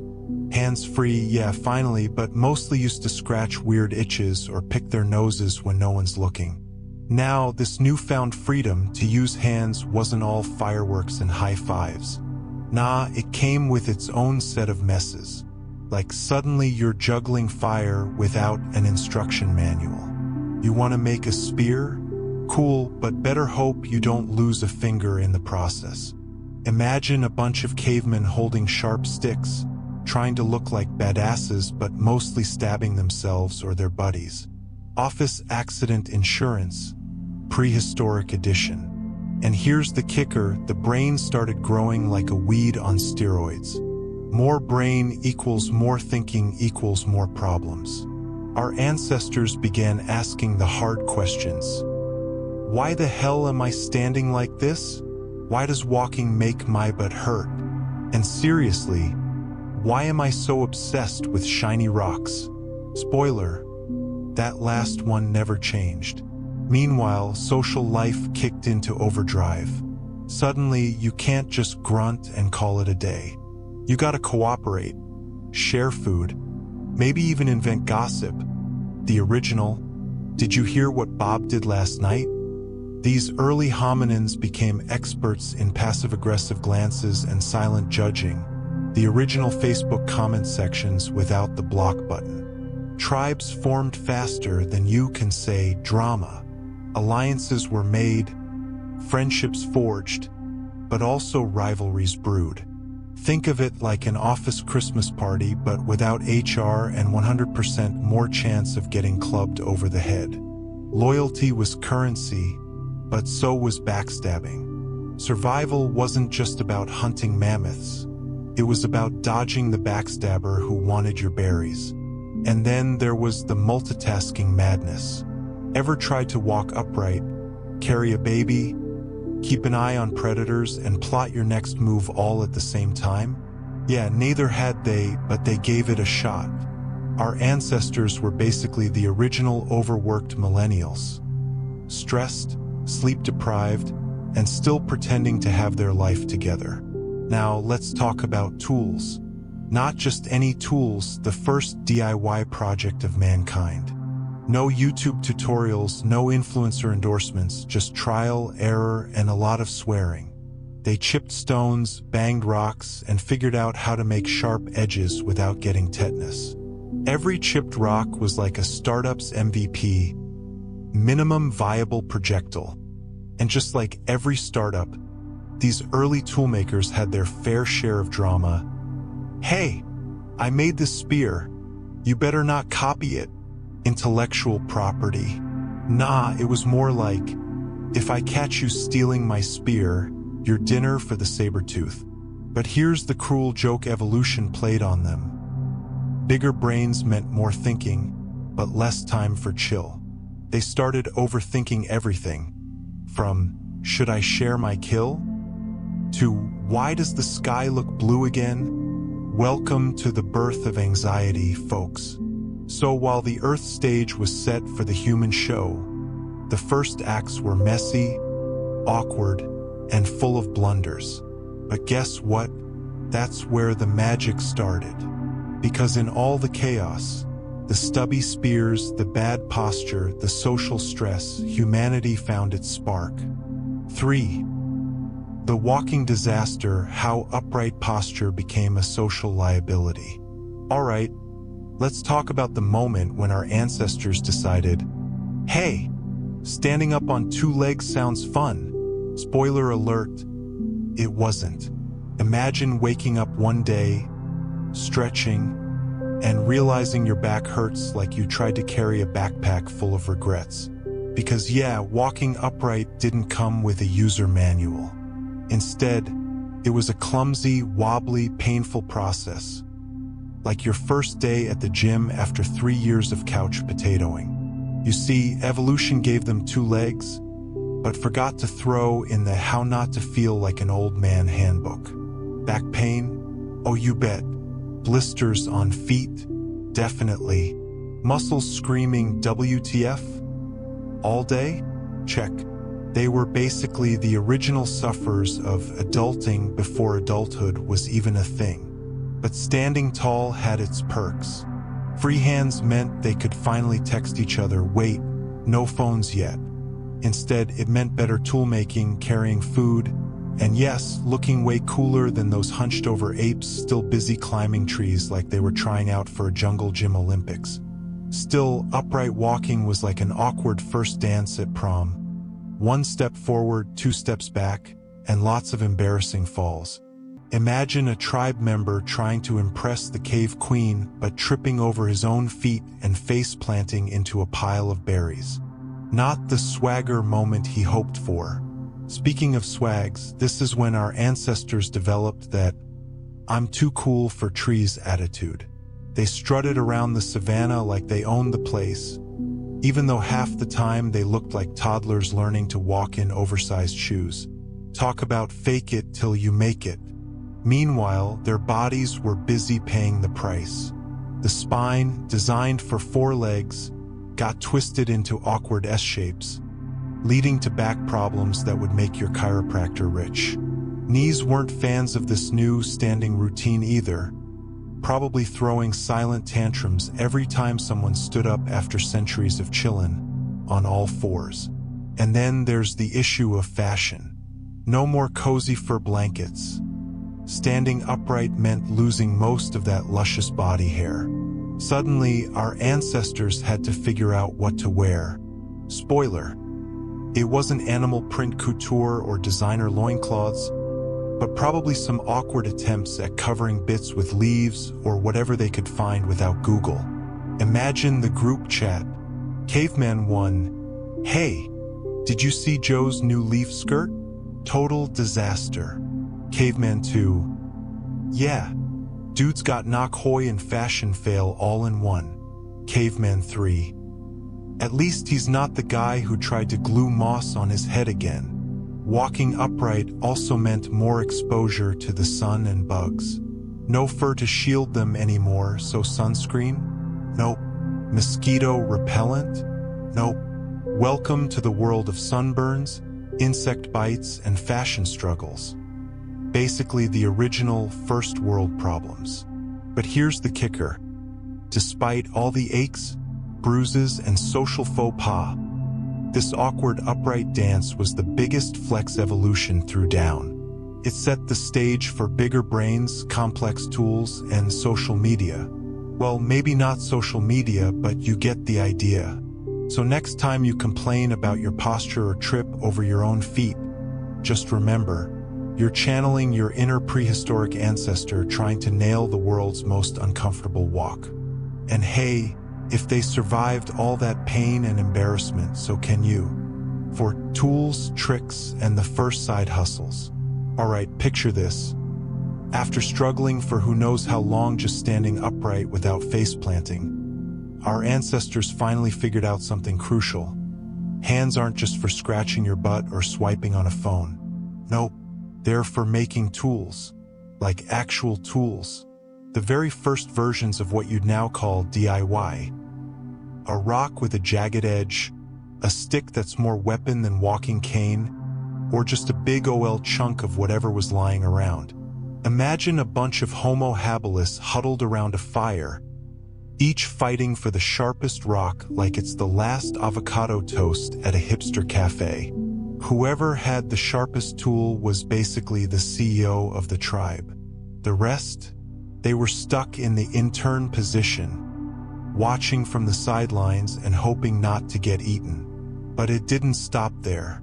They started getting clever with the whole hold onto your tools for later thing. Because nothing says friendship like borrowing your buddy's rock and giving it back with a few teeth marks.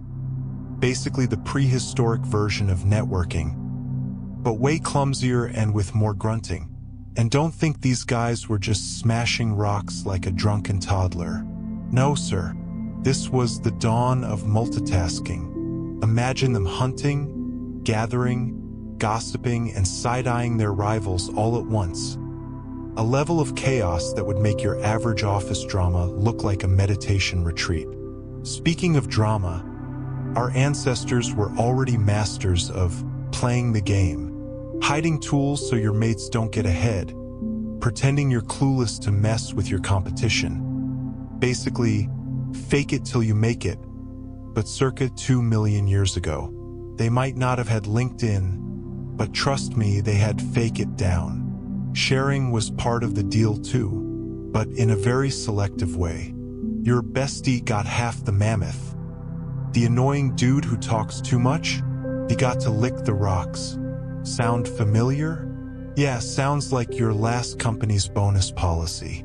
Just like millennials today desperately trying to upskill and collaborate. These early hominids were busy developing their own version of soft skills. Trading rocks for trust, berries for loyalty, and occasionally throwing shade with a well-aimed pebble. But let's keep it real. These skills came with a lot of awkward fails. Someone accidentally smashed their own thumb instead of cracking a nut. Another guy flung a rock so badly it scared off the entire group, including the prey. Classic. Yet, these blunders were exactly what sparked the evolutionary glow-up.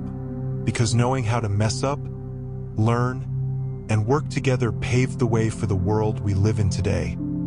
A world where you can juggle Zoom calls, eat snacks, and meme your coworkers simultaneously. So next time you groan about your endless meetings or complain about deadlines, remember, your great-great-great-grand-ancestors were out here trying not to get eaten while figuring out how to hold a rock without crushing their fingers. You've got a laptop and Wi-Fi.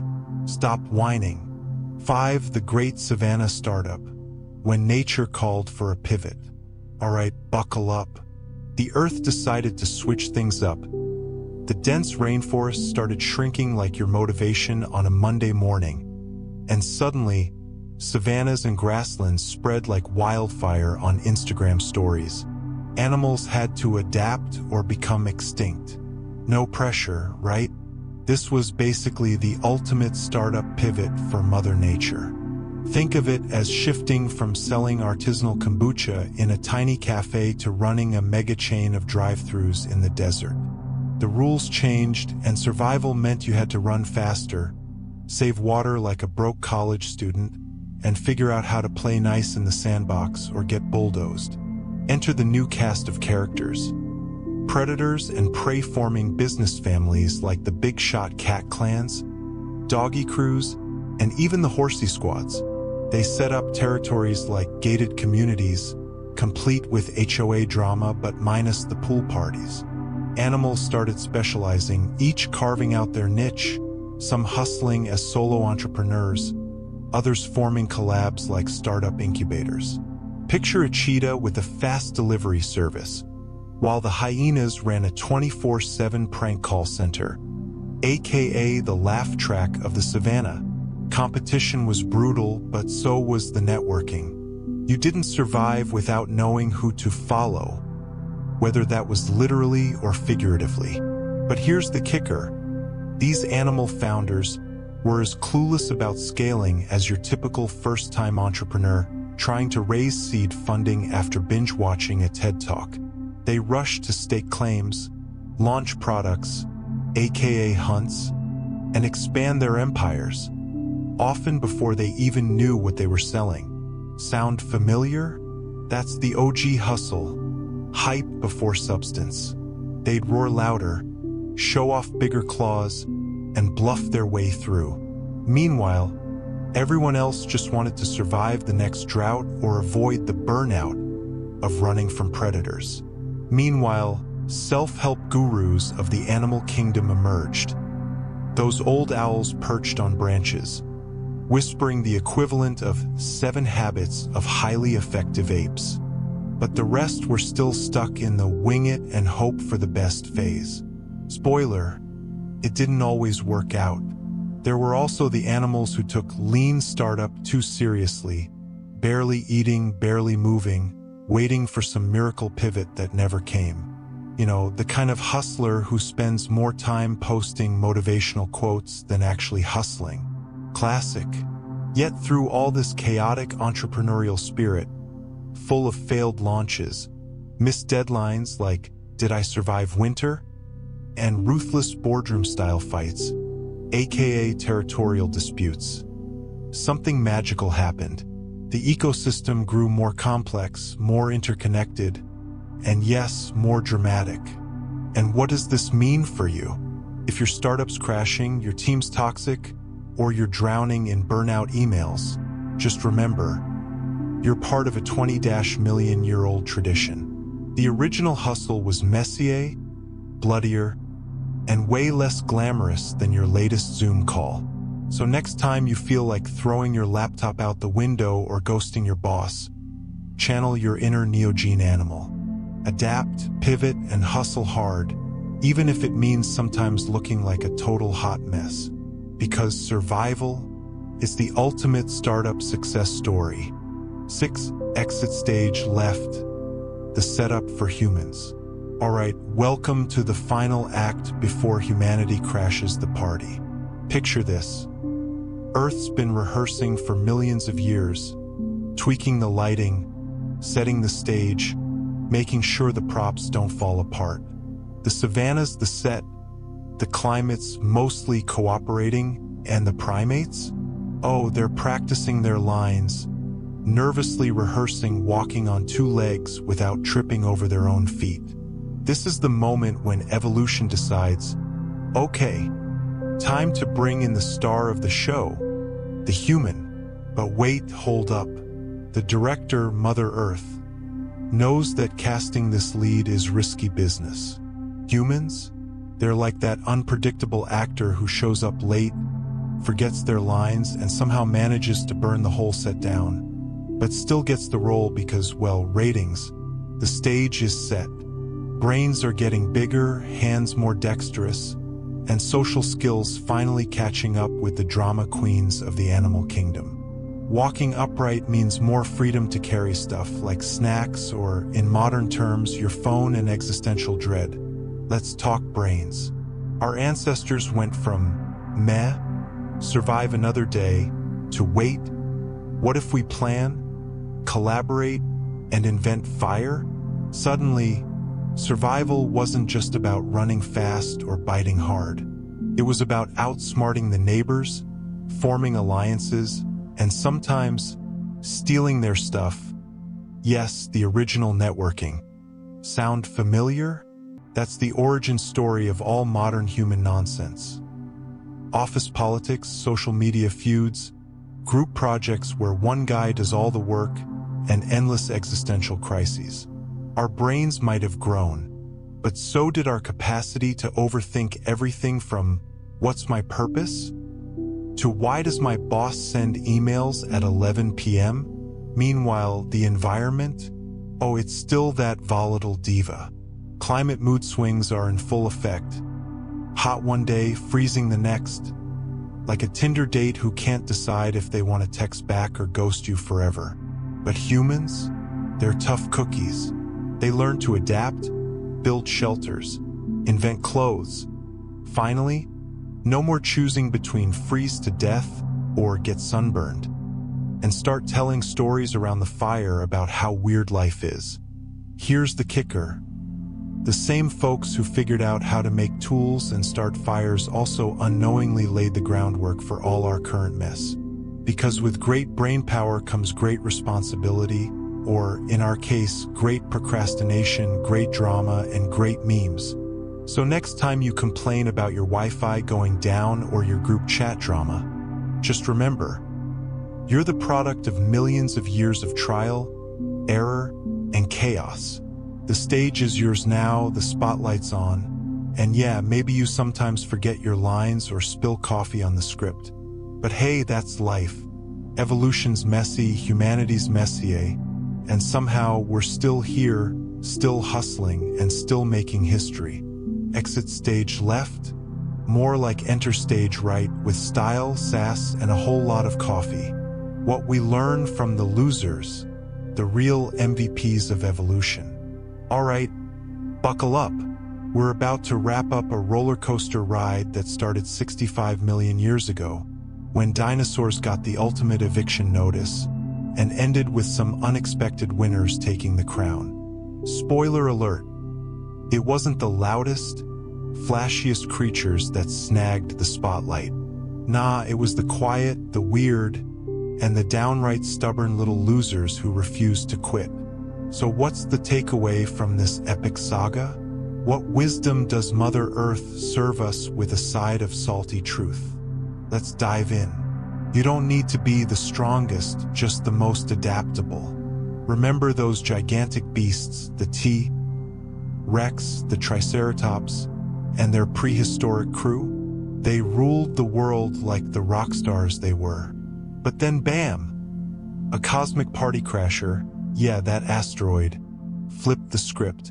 Survival wasn't about being the biggest or baddest anymore. It was about who could roll with the punches, flex with the climate mood swings, and show up every day for the grind. Think of it like your office's least popular intern who somehow manages to survive every reorg while the star employees get canned. Evolution doesn't care if you're ripped like a gym bro or flashy like an Instagram influencer. It wants you to adapt. Wear a jacket when it's cold. Stop eating the weird plant that gives you diarrhea. And maybe learn to chill instead of throwing tantrums. The lesson? Stop trying to be the strongest in the room. Be the one who adjusts when the Wi-Fi drops, the coffee runs out, or life gives you lemons laced with anxiety. Spotlight is overrated, quiet, and persistent wins the race. Here's the brutal truth. Spotlight hoggers usually burn out fast. Flashy dinos had their 15 minutes of fame and then, poof, gone. Meanwhile, tiny critters like mice, ants, and cockroaches kept it low-key but consistent. No drama, no viral TikTok dance, just steady survival. The original low-key flexers, if you will. Imagine ants. Sure, they don't have millions of followers, but they've been building empires underground for millions of years. Their secret sauce? Teamwork, patience, and showing up daily. Even if the queen ant is a demanding boss who never approves your vacation days. Mice? Those little freeloaders adapted to every city, every sewer, every kitchen. They never cared about being cute or Instagrammable. They just kept hustling, stealing crumbs, and avoiding traps. They're the OG grinders, reminding us that you don't need to be loud to be legendary. Cockroaches, the true MVPs of apocalypse readiness. They've survived nuclear threats, chemical warfare, and probably your mother-in-law's cooking. They've mastered the art of exist quietly but annoy everyone. So yeah, next time you see a mouse or an ant, don't laugh. That tiny creature is a walking lesson in how persistence beats spotlight every single time. Stop underestimating the underdogs. We've all been guilty of scoffing at the weird or unpopular species. Maybe you cringe at cockroaches or shudder at centipedes. But guess what? Those gross little survivors are the real MVPs. Take termites, for example. They might look like walking splinters, but they're the world's most efficient recyclers. They turn dead wood into soil like the planet's original eco-warriors. Meanwhile, humans are still arguing if recycling is worth the hassle between Netflix episodes. Or look at bats, nature's nocturnal weirdos. They're like flying vampires, but they're also key players in pollination and insect control. Yet we act like they're the neighborhood creepers. Joke's on us. Bats keep our mosquito population in check while we slap ourselves trying to swat invisible bugs. The bigger picture? Evolution loves those underdogs who aren't winning any beauty contests but are damn good at surviving. It's like that awkward kid in school who later becomes the CEO. Quiet, underestimated, but deadly effective. Drama and loudness are not survival skills. If you thought being the loudest or the most dramatic helped survival, welcome to the reality check. The Earth is a brutal reality show where unnecessary drama means death. Loud stomps and flashy colors might get you attention, but they also get you eaten or outcompete. Ever heard of the peacock's dilemma? All that flashy plumage attracts mates but also hungry predators. Translate that to modern humans. All those public Twitter feuds, Facebook rants, and Instagram humblebrags might feel satisfying in the moment, but guess what? Life's not an influencer competition, it's a survival marathon. The winners are often the quiet, the steady, the ones who don't waste energy shouting but focus on adapting, learning, and moving forward. So, next time you're tempted to start a social media fight, remember, the cockroach isn't tweeting, and it's still here after billions of years. Your weirdness is your superpower. In the grand saga of Earth's history, weird wasn't just tolerated, it was rewarded. Remember those prehistoric oddballs? Creatures with sideways teeth, trunks shaped like wrenches, claws that looked like spatulas? Those quirks were nature's experiments. In humans, this translates to embracing what makes you different. That odd hobby, that quirky personality, that why am I like this? Feeling you have when everyone else seems normal. History shows that survival isn't about blending in perfectly. It's about finding your niche, standing out in a way that fits your environment, and rocking it like the ultimate weirdo you are. So next time someone calls you too much, just smile and remember, evolution's greatest survivors were all too much at some point. Life is messy, chaotic, and beautiful just like evolution. The past 65 million years remind us that life isn't a neat, linear path. It's messy, full of unexpected turns, screw-ups, and what the heck just happened? Moments. From asteroid impacts to ice ages, from bizarre creatures to awkward hominids fumbling with fire, evolution was a chaotic comedy. And here we are, the latest characters on this unpredictable stage. So yeah, your life might feel like a disaster sometimes. Terrible boss, weird coworkers, existential dread, online trolls, and that annoying neighbor who refuses to mow their lawn. Guess what? You're part of a long tradition of survivors who thrived despite chaos. Your ancestors didn't have Zoom calls or avocado toast, but they had to deal with far crazier stuff. Giant sloths, volcanic eruptions, ice sheets coming for their face. The takeaway? Laugh at the chaos, roll with the punches, and keep moving. Life might be messy, but it's the only show in town. You're the result of millions of years of failure, survival, and one hell of a hustle. Finally, here's the ultimate truth to carry in your pocket next time you feel like a loser. You are the product of millions of years of trial and error, epic fails, and stubborn hustle. Evolution isn't about perfection. It's about persistence. The ancestors who made it weren't the ones with perfect DNA or flawless plans. They were the ones who kept showing up, even when the world was ending, when the food was scarce, when everything seemed hopeless. So whenever you're stuck in traffic, overwhelmed by emails, or binge-watching yet another series while procrastinating, remember, you're alive because your ancestors refused to quit. And maybe, just maybe, that's reason enough to get up tomorrow and give it another shot. Celebrate your inner loser. If you've made it this far, congratulations, you're officially a fan of the underdogs. The lesson from 65 million years of madness is clear. Don't chase the limelight, don't stress over the haters, and definitely don't try to be perfect.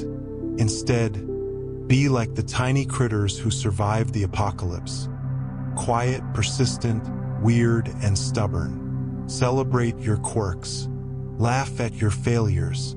Keep hustling, because in the grand story of life, sometimes the losers are the real winners. Next time on Earth's most chaotic reality show, Monkey Business, the Age of the Spotlight Thief. Welcome to the grand finale of the Paleogene-Neogene saga. But don't go anywhere, because while the curtains are falling on one act, the stage is just heating up for the biggest, messiest, most gossip-worthy chapter in Earth's entire drama series, the Quaternary.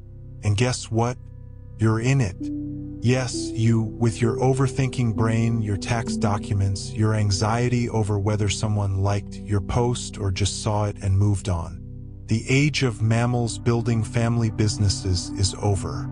The influencers have arrived, and they walk on two legs. But first, let's rewind. Earth has been setting this up for millions of years. Like the world's most patient wedding planner, she's been grooming the stage, balancing the continents, curating a climate playlist, dimming the lights for dramatic effect. The script has been rewritten more times than a Netflix reboot. And the casting call? Brutal. Remember the auditions? Giant birds, saber-toothed cats, hairy elephants. None of them quite clicked. Too loud, too stabby, too prehistoric.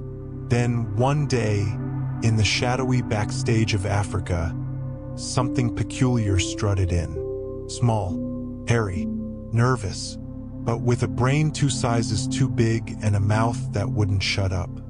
Ladies and gentlemen, the proto-human, apes with ambition. They didn't have claws, or venom, or even particularly strong abs.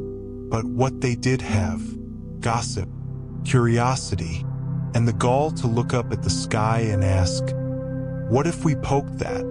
And so began humanity's favorite hobby, poking things, poking sticks into anthills, poking rocks into shapes, poking each other with opinions, unsolicited advice, and emotional trauma, and eventually poking holes in the ozone layer. But we're getting ahead of ourselves. The Quaternary, Earth's latest and possibly final experiment, is not just about humans. It's about what happens when evolution goes rogue. When nature says, screw balance, let's try drama. It's about brains outpacing brawn, language replacing roars, and social networks replacing actual nests. It's about a creature that stops adapting to the world and starts bending the world to adapt to them. That's right. You left the jungle, but you brought the drama with you. You built cities out of stone, then turned around and built anxieties out of air. You invented money, religion, TikTok, sometimes all in the same afternoon. You turned fire from survival tool into mood lighting. You named the stars, mapped the oceans, split the atom, and somehow still think horoscopes make scientific sense. And all of this began with a monkey that decided, I don't want to just live, I want to matter. So in our next episode, Monkey Business, the age of the spotlight thief, we follow the rise of these spotlight-hungry primates. From awkward grunting cave dwellers to podcast hosts with opinions on everything from quantum physics to oat milk. From rock-throwing tool users to planet-wrecking content creators. We'll meet the early stars of the show Homo habilis, with their clumsy tools and questionable posture. Then comes Homo erectus, the gym bro of evolution, strutting across continents like, let's colonize this. Later, Neanderthals show up with their meat-heavy diet and brooding eyes, only to get ghosted by evolution like a bad Tinder date. Finally, our leading act, Homo sapiens, steps into the limelight. They talk, they plan, they hold grudges. They ask, what if I put a hat on this dog? And things will never be the same again. This is not just another chapter in Earth's book. This is the one where the narrator starts breaking the fourth wall, where species don't just survive, they start branding, where the jungle becomes an office cubicle, and the predator-prey dynamic is replaced by office politics, Twitter beefs, and middle managers. It's evolution, but make it messy. So buckle up, because this won't be a slow march through geologic epochs. This will be a caffeinated sprint through everything you thought you knew. Migration patterns? Try global empires. Climate change? That's just Tuesday. Mass extinctions? Hold my beer, says humanity. And here's the twist. The very thing that made you great, your cleverness, your adaptability, your endless thirst for novelty, might just be what undoes it all. But not yet. First, you'll build wonders, paint caves, write poems, invent democracy and promptly misuse it. You'll discover gravity, ignore red flags, create art and bureaucracy in equal measure. You'll domesticate animals and then write sad songs about losing them. You'll go to war over spices and opinions. You'll send messages to space, just in case anyone's out there and also bored. And through it all, Earth will be watching. Not judging, just vaguely disappointed like a tired parent at a school play. So don't miss the next explosive season in our ridiculous, glorious series, Monkey Business, the age of the spotlight thief. Because when the cameras roll and the lights come on, that's when humanity truly begins. And possibly ends. Stay tuned. Extra episode, a brief history of whining evolution from the couch. Lazy grandkids of evolution. A side story we were too tired to tell. The couch potato bloodline. Once upon a very long time ago, like way before Netflix, our ancestors were absolute legends. They dodged extinction, learned to walk upright, and even figured out fire without YouTube tutorials. Impressive, right? But then we showed up. Hi, we're the evolutionary freeloaders. The ungrateful great-great infinity grandkids who peaked at microwave popcorn and declined from there. While our great-aunt Australopithecus was busy inventing bipedalism with nothing but grit and knee pain, we were busy tweeting "walking is hard LOL" from bed. You know how Earth spent 65 million years setting up the perfect conditions for humans? Stable climate, moving continents, rich biodiversity? Yeah, we saw all that and said, cool, where's the Wi-Fi? The mammals before us worked their butts off. Literally, some evolved tails for balance. And us? We order bubble tea to our door and complain about stairs. We've turned the beautiful art of evolution into a group project we kind of ghosted halfway through. One look at a spinning class and we're like, this is why dinosaurs went extinct. Our ancestors were hustlers. We're just here. Let's be real. If our ancestors could see us now, they'd turn around and walk right back into the ocean. The tiny mammals who rose from the ashes of the dinosaurs were the original underdogs. They clawed, climbed, adapted, some even gave up sleep to survive. Meanwhile, we sleep through 3 alarms and call that mental health recovery. They invented tools. We invented TikTok dances. They migrated across continents with 0 maps. We cry when Google Maps lags. Every milestone in evolution was earned through sacrifice. Bigger brains, that meant risky childbirth and more calories. Standing upright, back pain for eternity. We inherited all the rewards and gave the effort a 1-star Yelp review. Sometimes we wonder why anxiety and depression are so common. Maybe it's because deep down we know we're the loafers of the family tree. We're not evolving, we're buffering. In HD. But hey, at least we invented oat milk, trash pandas, and other champions. Here's the kicker.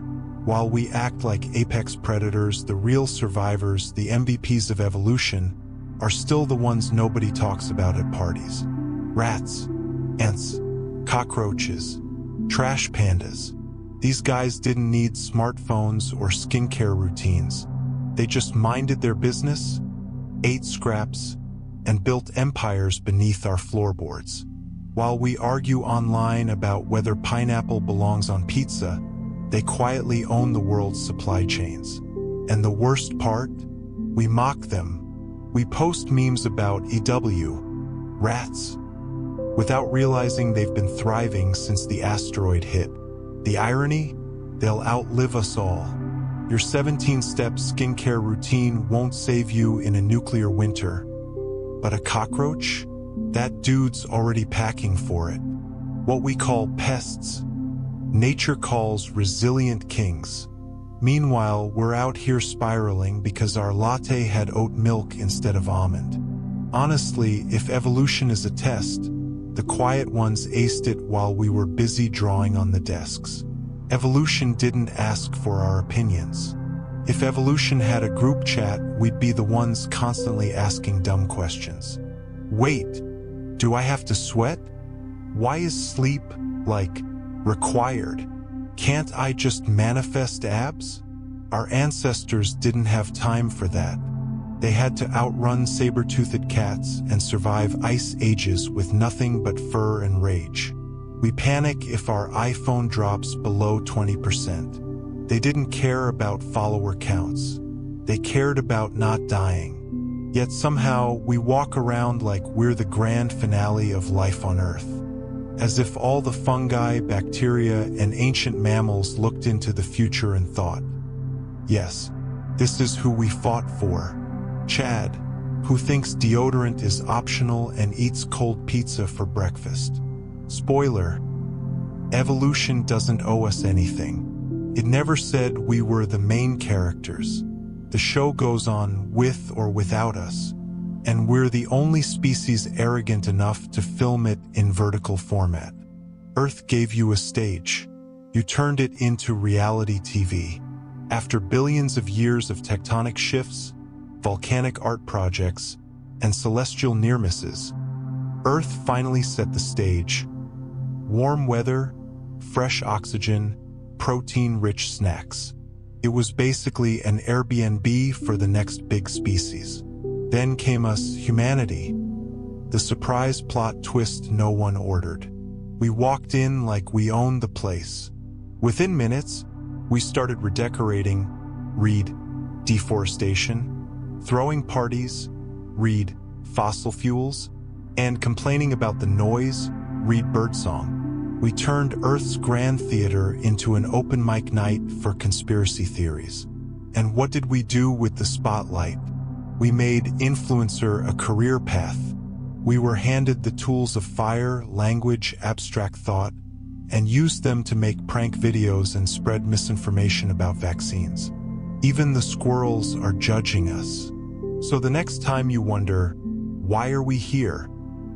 Maybe the real question is, why are we still here?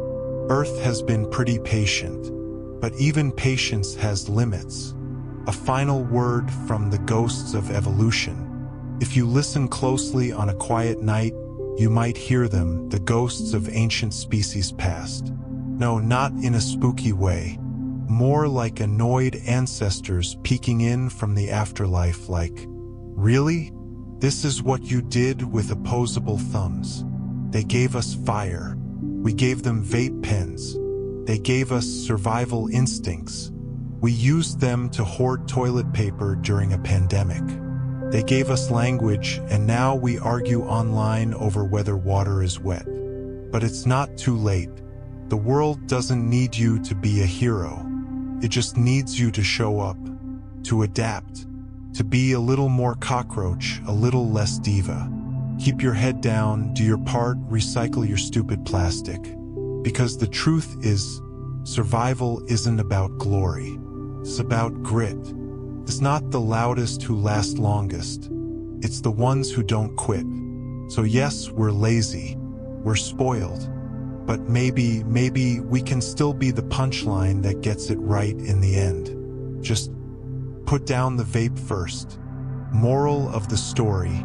Dear descendants, you may have evolved from greatness, but that doesn't make you great by default. Evolution isn't a trophy, it's a trial.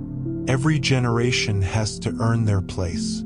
So the next time you want to skip the work, remember, a rat with no Twitter followers is still winning the game.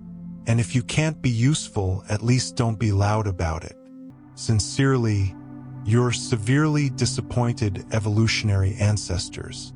Good night, my fellow time travelers. You've made it. Another long chapter is behind us now. You've wandered through millennia, danced with ghosts of ancient giants, and watched the quiet ones rise when the mighty fell. You've smiled, maybe chuckled, maybe rolled your eyes, but you stayed. And that alone is a kind of triumph. So let's do something radical. Let's not chase anything tonight. Let's not fix, not plan, not scroll. Let's just be here. Here, where the world is quiet, the air is warm, and the only sound is your breath, gentle like a wave that never forgets the shore. You've carried a lot today, haven't you? Thoughts that wouldn't sit still, fears you didn't name out loud, that one memory that still stings a little. It's okay. Lay them down now, love. Lay them all down, because in this moment, nothing is urgent. No one needs a reply. The world will spin even while you rest. Let the noise settle.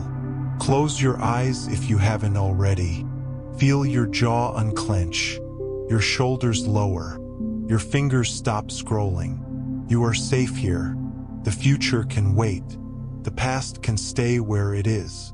There is only now, only this breath, only this bed that holds your weight like a lullaby in linen. If your mind tries to run, let it, but don't chase it. It'll get tired eventually and come sit beside you, quiet like a friend who finally understands there's nothing left to prove. You were never lazy, just tired. If you've been hard on yourself lately, stop.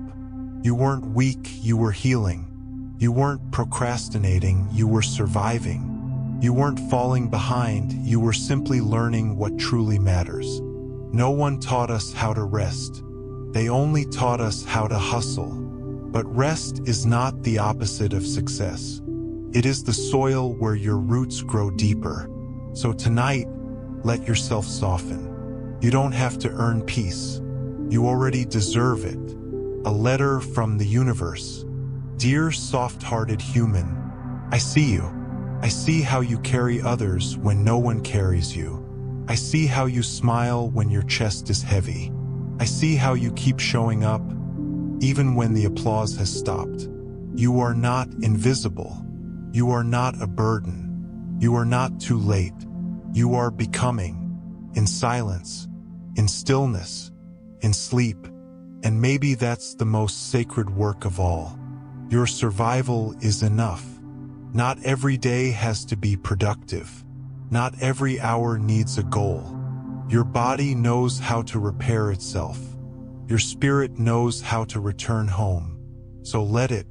Let your thoughts dissolve like sugar in warm tea. Let your breath steady like moonlight on calm water. Let your heart remember, even when it feels like you're falling behind, you are still part of the story. No one can write it quite like you. Good night, my brave friend. You did well today. You did more than enough. And tomorrow, it doesn't need to be extraordinary. Just real, just kind, just one breath at a time. So sleep now. Let the noise fall behind. Let the world blur into stardust. And when you wake, come back strong. Come back slow. Come back as you. Because this earth still needs your strange, beautiful soul. Good night, time traveler. Sleep well. You're safe. You're loved. And I'll be here whenever you need me next. So now the room is quiet. The world outside may still be loud, rushing, demanding something from you. But here, it doesn't matter. In this space, you don't owe anyone anything. Not a reply, not a performance, not a smile to make others feel comfortable. You just have to be you, as you are. And maybe you're not sure if being you is enough. But I promise you this, it always has been. Maybe the world made you believe that unless you're always productive, you're worthless. That if you're not rising, climbing, hustling, then you're falling behind. But let me tell you a little secret. Even the stars rest. Even the ocean sleeps. Even the moon sometimes disappears and takes a break in darkness. You're allowed to do that too. You're allowed to fall apart, to feel lost, to not know what the next step is. There's no deadline on healing, no rush toward clarity. You're not in a race, you're in a life. And life is not a competition, it's a garden. And some flowers bloom late. Some trees take decades before they bear fruit. Some seeds lie dormant for years before they even sprout. That doesn't make them broken. It makes them patient. So maybe tonight you'll close your eyes with doubt still in your heart. That's okay. Healing doesn't require certainty. It only requires rest. So rest now. Put the weight down. You've carried it far enough for one day. Forgive yourself for what you didn't do today. Thank yourself for everything you did, even if no one noticed. Celebrate the quiet victories. Getting out of bed, brushing your teeth, holding back tears in public, texting someone back, not texting that toxic person. All of that is growth. All of that counts. And the rest, the mistakes, the mess, the days when you snapped, the things you regret, they're human. You're human. You're learning. Don't let the voice in your head convince you you're failing just because you're feeling. You're not weak because you're tired. You're tired because you've been strong for too long. Now let go. Let the blankets hold you like the arms you've missed. Let the silence soothe the noise inside. Let the darkness remind you that even without light, you still exist. You still matter, even unseen. You are enough. You are loved, even if you don't hear it often. You are not behind, even if it feels like everyone else has it all figured out. You are not late. You are on your way. And if tonight you don't have all the answers, that's okay. Sometimes, peace isn't in the answers. It's in allowing yourself to rest even with the questions still swirling. So sleep now. Sleep like the world can wait, because it can. And when tomorrow comes, we'll meet it together. not as warriors, not as perfect beings, just as you are, soft, flawed, beautiful in your mess. I'll be right here, always. Good night, my fellow wanderer. Let the stars keep your secrets. Let the moon cradle your fears. Let your breath be the only thing you need to do right now. You made it through today. That's more than enough. Sleep well, my friend. We'll start again tomorrow. Together. A bedtime story from Earth's memory foam. Shoo. Close your eyes now. No need to worry about emails, notifications, or that weird noise your fridge has been making for a week.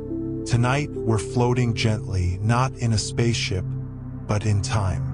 Long, long ago, before humans had alarm clocks, before cities, before even the idea of Monday, there was only Earth. Young, restless, and just a bit moody. She wasn't always the blue ball you see in textbooks. No, at first, she was lava and lightning, screaming like a rock concert with no crowd control. But she was alive, and that was enough. Breathe in, breathe out. You're now drifting through the Hadean Eon about 4.5 billion years ago. Don't worry, it sounds scary, but it's mostly just hot. Volcanoes everywhere.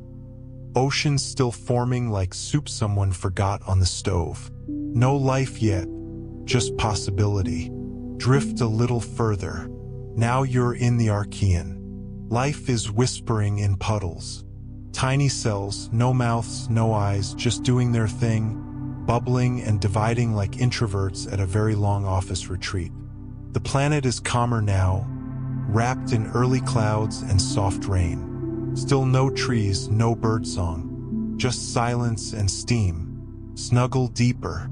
We're gliding into the Proterozoic, a time so long it makes your school holidays look like a sneeze. Here, oxygen arrives like a shy newcomer at a party. Life starts to breathe for real. Multicellular organisms show up, still simple, still squishy, but curious. Like baby dreams. And then boom, the Cambrian explosion. Life gets dramatic. Ice evolve. Teeth. Armor. Drama queens of the sea waving their fronds like underwater fashionistas. You're safe though, just watching like a baby bird peeking out of its egg. Now it's getting cozy. We're moving into the Paleozoic. Plants crawl onto land like toddlers trying to stand.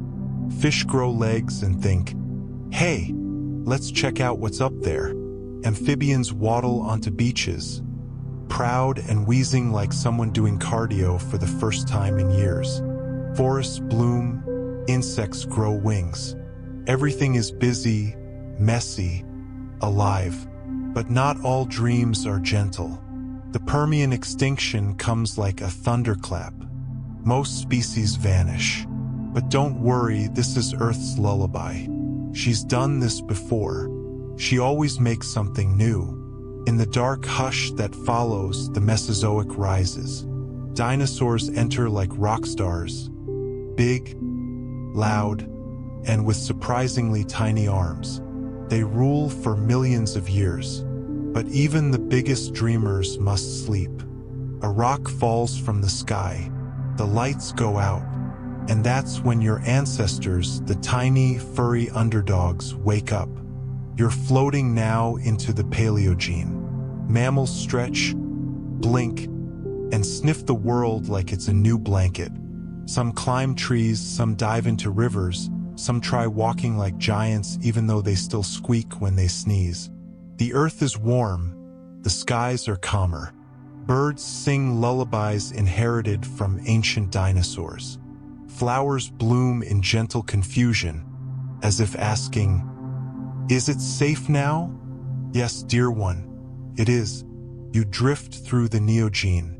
Horses gallop across open fields. Whales dance in deeper seas. Apes laugh in the treetops, not yet worrying about taxes or group chats. The planet hums, green and blue and full of stories yet untold. And now, hush, You're standing quietly on the edge of something special. A bipedal creature, barely more than a dream, looks up at the stars for the first time. Fire will come. Tools, language, memes. But for now, they're just breathing just like you. You see, you're part of this story. A quiet echo of Earth's lullaby. Every yawn, every heartbeat, is a rhythm that began billions of years ago. So close your eyes, little mammal. The planet is still turning. And somewhere, in the deep memory foam of Earth's past, she's still singing you to sleep.